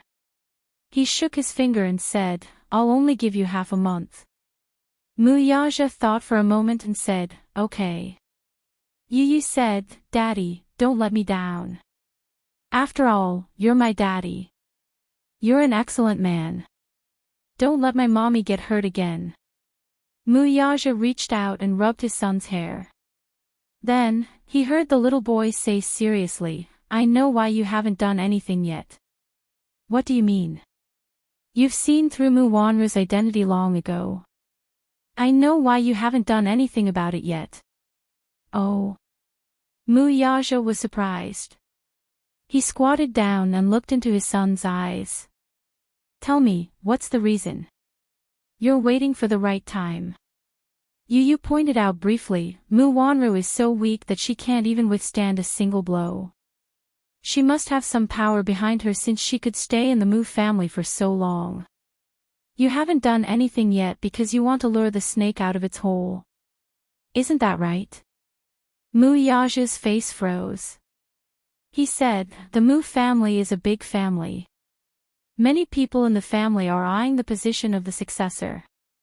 Naturally, you have to clean up those who want to seize power to stabilize the family's morale." He changed the topic, "But, how do you know?" "I'm not telling you." Yu kept him in suspense. He looked at the sky and said, "I'll only tell you that I've planted spies in the Mu family." Muyaja narrowed his eyes slightly. "Spies?" "Yes." "How long ago?" "It wasn't long ago, but we managed to obtain some reliable information. I only want to remind you that Muwanru and that person have already made their move. Over the past few days, Muwanru has taken advantage of her position to plant that person's men into the consortium's headquarters. I'm afraid she's going to do something secretly." Muwanru was the human resources director of Dishing Financial Group. Muyaja glanced at him. This brat had some ability. "Daddy, as far as I'm concerned, the Mu family is nothing in my eyes. In my eyes, whether it's power or wealth, it's meaningless if I can't protect the people I love. In other words, if you let mommy get hurt, I won't forgive you no matter how powerful you are or how wealthy you are." Yun Tianyu did not care about a mere Mu family. Muyaja didn't care about it either. His current status and power were not entirely dependent on the Mu family. Outside of the Mu family, he already had his own empire, one that was on par with the Mu family's. In other words, he did not care about the inheritance of the Mu family that Mu Xing mentioned. He originally wanted to wait until Grandpa Mu breathed his last before eliminating the remaining members of the Mu family one by one. In the past few days, that person had indeed lost his cool and was slowly giving himself away. Alas, that person was a sly old fox who hid his true colors well. It seemed that he had to hasten his actions. "Didn't you give me half a month's time?" Muyaja said, "It's a deal, then."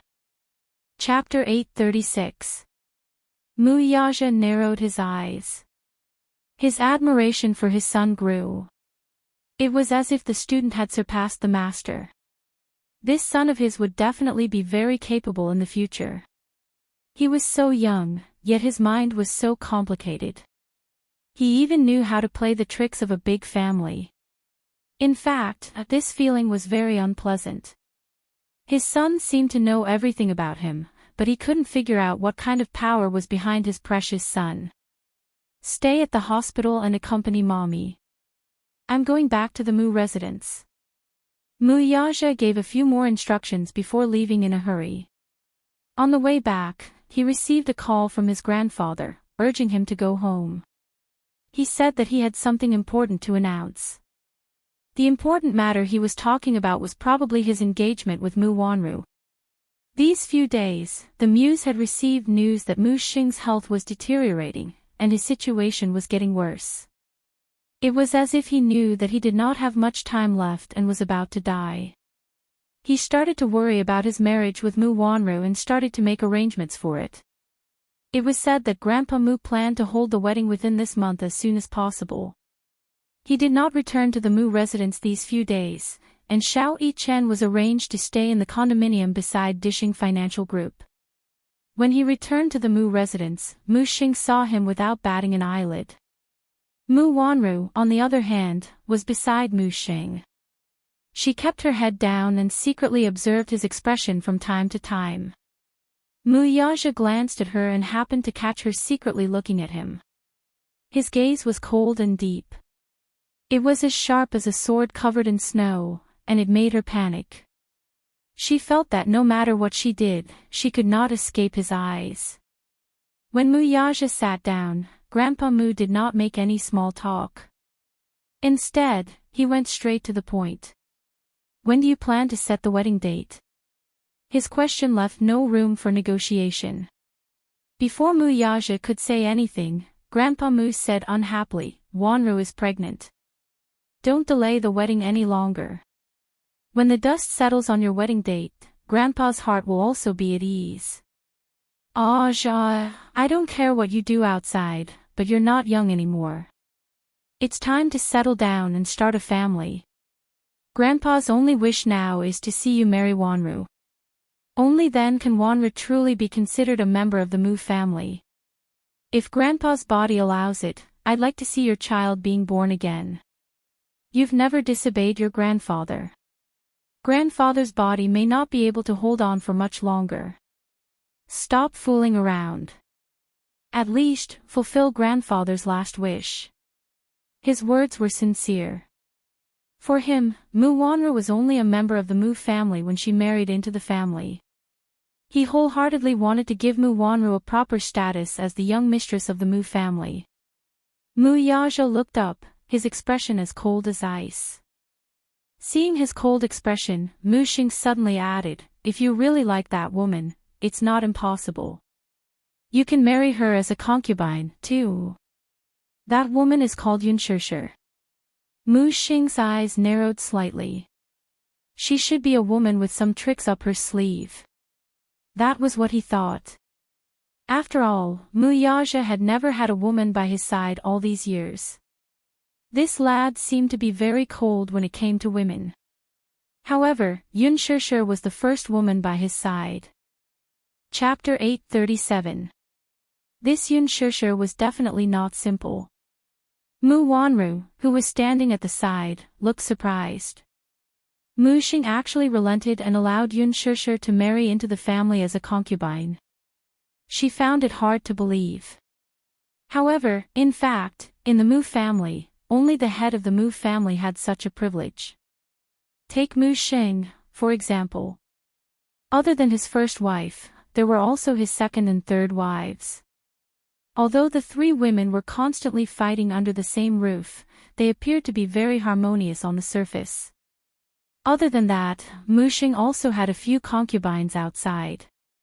In ancient times, a concubine was a concubine. In fact, as a concubine in the Mu family, other than having a lower status than the first wife, there was no difference in other aspects. The only difference was that the few wives were legally married, while the concubines could not hold a wedding ceremony and could only marry into the family directly. After all, monogamy was now practiced. Even if the Mu family was rich for 100 years, some things could not be too ostentatious. However, allowing Yunshishir to marry into the family as a concubine was already the biggest concession he could make. After all, Grandpa Mu hated Yun Shishir from the bottom of his heart. After all, for so long, no one could make Mu Yaja go against his wishes. Yun Shishir, however, did it. Naturally, he hated her to the core. Mu Yaja merely chuckled when he heard that. His eyes were calm and unruffled, and no one knew what he meant by that. However, since Mu Xing had already made his intentions clear, he intended to make a proper decision on this matter this time. Grandpa, I remember that when I was still young, you arranged a marriage for me, right? Mu Yaja looked at him as he said this. His interruption was so sudden that Mu Xing did not react in time. Don't you remember? Mu Yaja paused for a moment before saying casually, although I was young, my mother told me that you arranged a marriage for me. I heard that the girl is from the capital Song family. Song family. Mu Wanru obviously did not know about this. After all, this happened before she was taken into the Mu family. Mu Yaja said again. The Mu family in the capital is a prestigious family. But after Mu Wanru returned to the Mu family, you didn't hesitate to offend the Song family's old man and cancelled the engagement. Growing up in a wealthy family, marriage had been reduced to a bargaining chip. It was not something that they could decide. For example, the marriage between a father and a mother had nothing to do with romance or love. It was just a marriage between two families. The marriage between the two was nothing more than a paper deal between two wealthy families. What puzzled him, however, was that, after Mu Wanru's return, Mu Xing resolutely called off the engagement between the two families. This made Old Master Song very embarrassed. Mu Xing's face froze, but he did not say a word. Indeed, this did not seem to be his character. According to him, marriage was just a bargaining chip in exchange for fame, wealth, status, and power. Mu Wanru's mother, Mu Qingqing, was just a singer. She did not have any maternal power to speak of. Mu Xing's insistence on letting Mu Wanru marry into the Mu family, even making her the main wife, was indeed beyond everyone's expectations. Mu Yaja's eyes turned cold. You keep saying that you want me to fulfill your wish. I just want to ask you what wish Grandpa wants me to fulfill by marrying this woman. Mu Xing sealed his mouth tightly, unable to say a word. Chapter 838. This grandfather of his was in his twilight years and did not have many days left to live. As he grew older, he no longer had that much ambition. Before he died, he only wanted to fulfill his unspoken wish. That was his unfulfilled wish for Mu Qingqing. His love for her was no longer in the category of adoptive father and daughter. There was even a time when he wanted to marry her as his wife, but she already had someone else in her heart. Alas, he had always been very possessive. How could he tolerate the woman he loved having someone else in her heart? Hence, there was a time when he wanted to force her to submit. Although she was a singer, her character was chaste, so how could she submit? In the end, she could not stand his perverted possessiveness and fled the Mu family with her pregnancy. The Muse sent out countless men to search for her. They could not wait to turn the capital upside down to catch her. However, when they finally found her, she was already a cold corpse. This car accident was laughable. If she had not been trying to avoid the men sent by the Muse, how could she have gotten into an accident? His heart was filled with self-blame and guilt. Feeling as if a knife was being twisted in his heart, he fell ill and was bedridden for a long time. In the end, this wish fell on Mu Wanru. Even if he could not marry her, at least he could let her daughter marry into the Mu family. This could be considered as fulfilling his wish. It was because of his perverted obsession that Mu Yaja did not bring Yun Shishir back to the Mu family. He dared not imagine what crazy things his grandfather would do if he saw Yun Shishir, who looked almost identical to her. Moreover, the Mu family was in turmoil with constant infighting. He had to tread carefully to get to where he was today. Therefore, he had been waiting for an opportunity to personally wipe out the traitors within the Mu family. Before that, He would not let Yun Shushu take even half a step into this tiger's den. After a long silence, just as he was about to speak, Mu Yaja suddenly asked, "Grandpa, are you determined to make me marry this woman?" Mu Wanru bit her lower lip and gently rested her hand on his shoulder. Mu Xing looked up and placed his withered hand on the back of her hand. He looked at Mu Yaja and said, "Grandpa, haven't you already taken a step back? If you have any woman you like outside, you can marry her and make her your concubine. As for Wanru, she must be the young madam of the Mu family." There is no room for discussion on this point. Since Grandpa said so, Mu Yaja suddenly said, "Then I'll do as grandfather says." His words gave the old man a shock. He originally thought that his grandson would still resist him, but he didn't expect him to agree so quickly. He had resisted so fiercely earlier. But now, instead, Mu Xing felt that Mu Yaja's docile attitude was somewhat abnormal. Mu Wanru was also stunned. She did not expect Mu Yaja to agree to marry her. Mu Yaja did not look at them. He just casually took out a cigarette box and lit it. "Since it's Grandpa's wish, I won't fight for it anymore. Besides, you're already old. My only wish is for my marriage to be settled according to your wishes. Since Grandpa likes her, I'll marry her." Mu Xing and Mu Wanru were completely dumbfounded. Mu Wanru, in particular, had a comical expression on her face.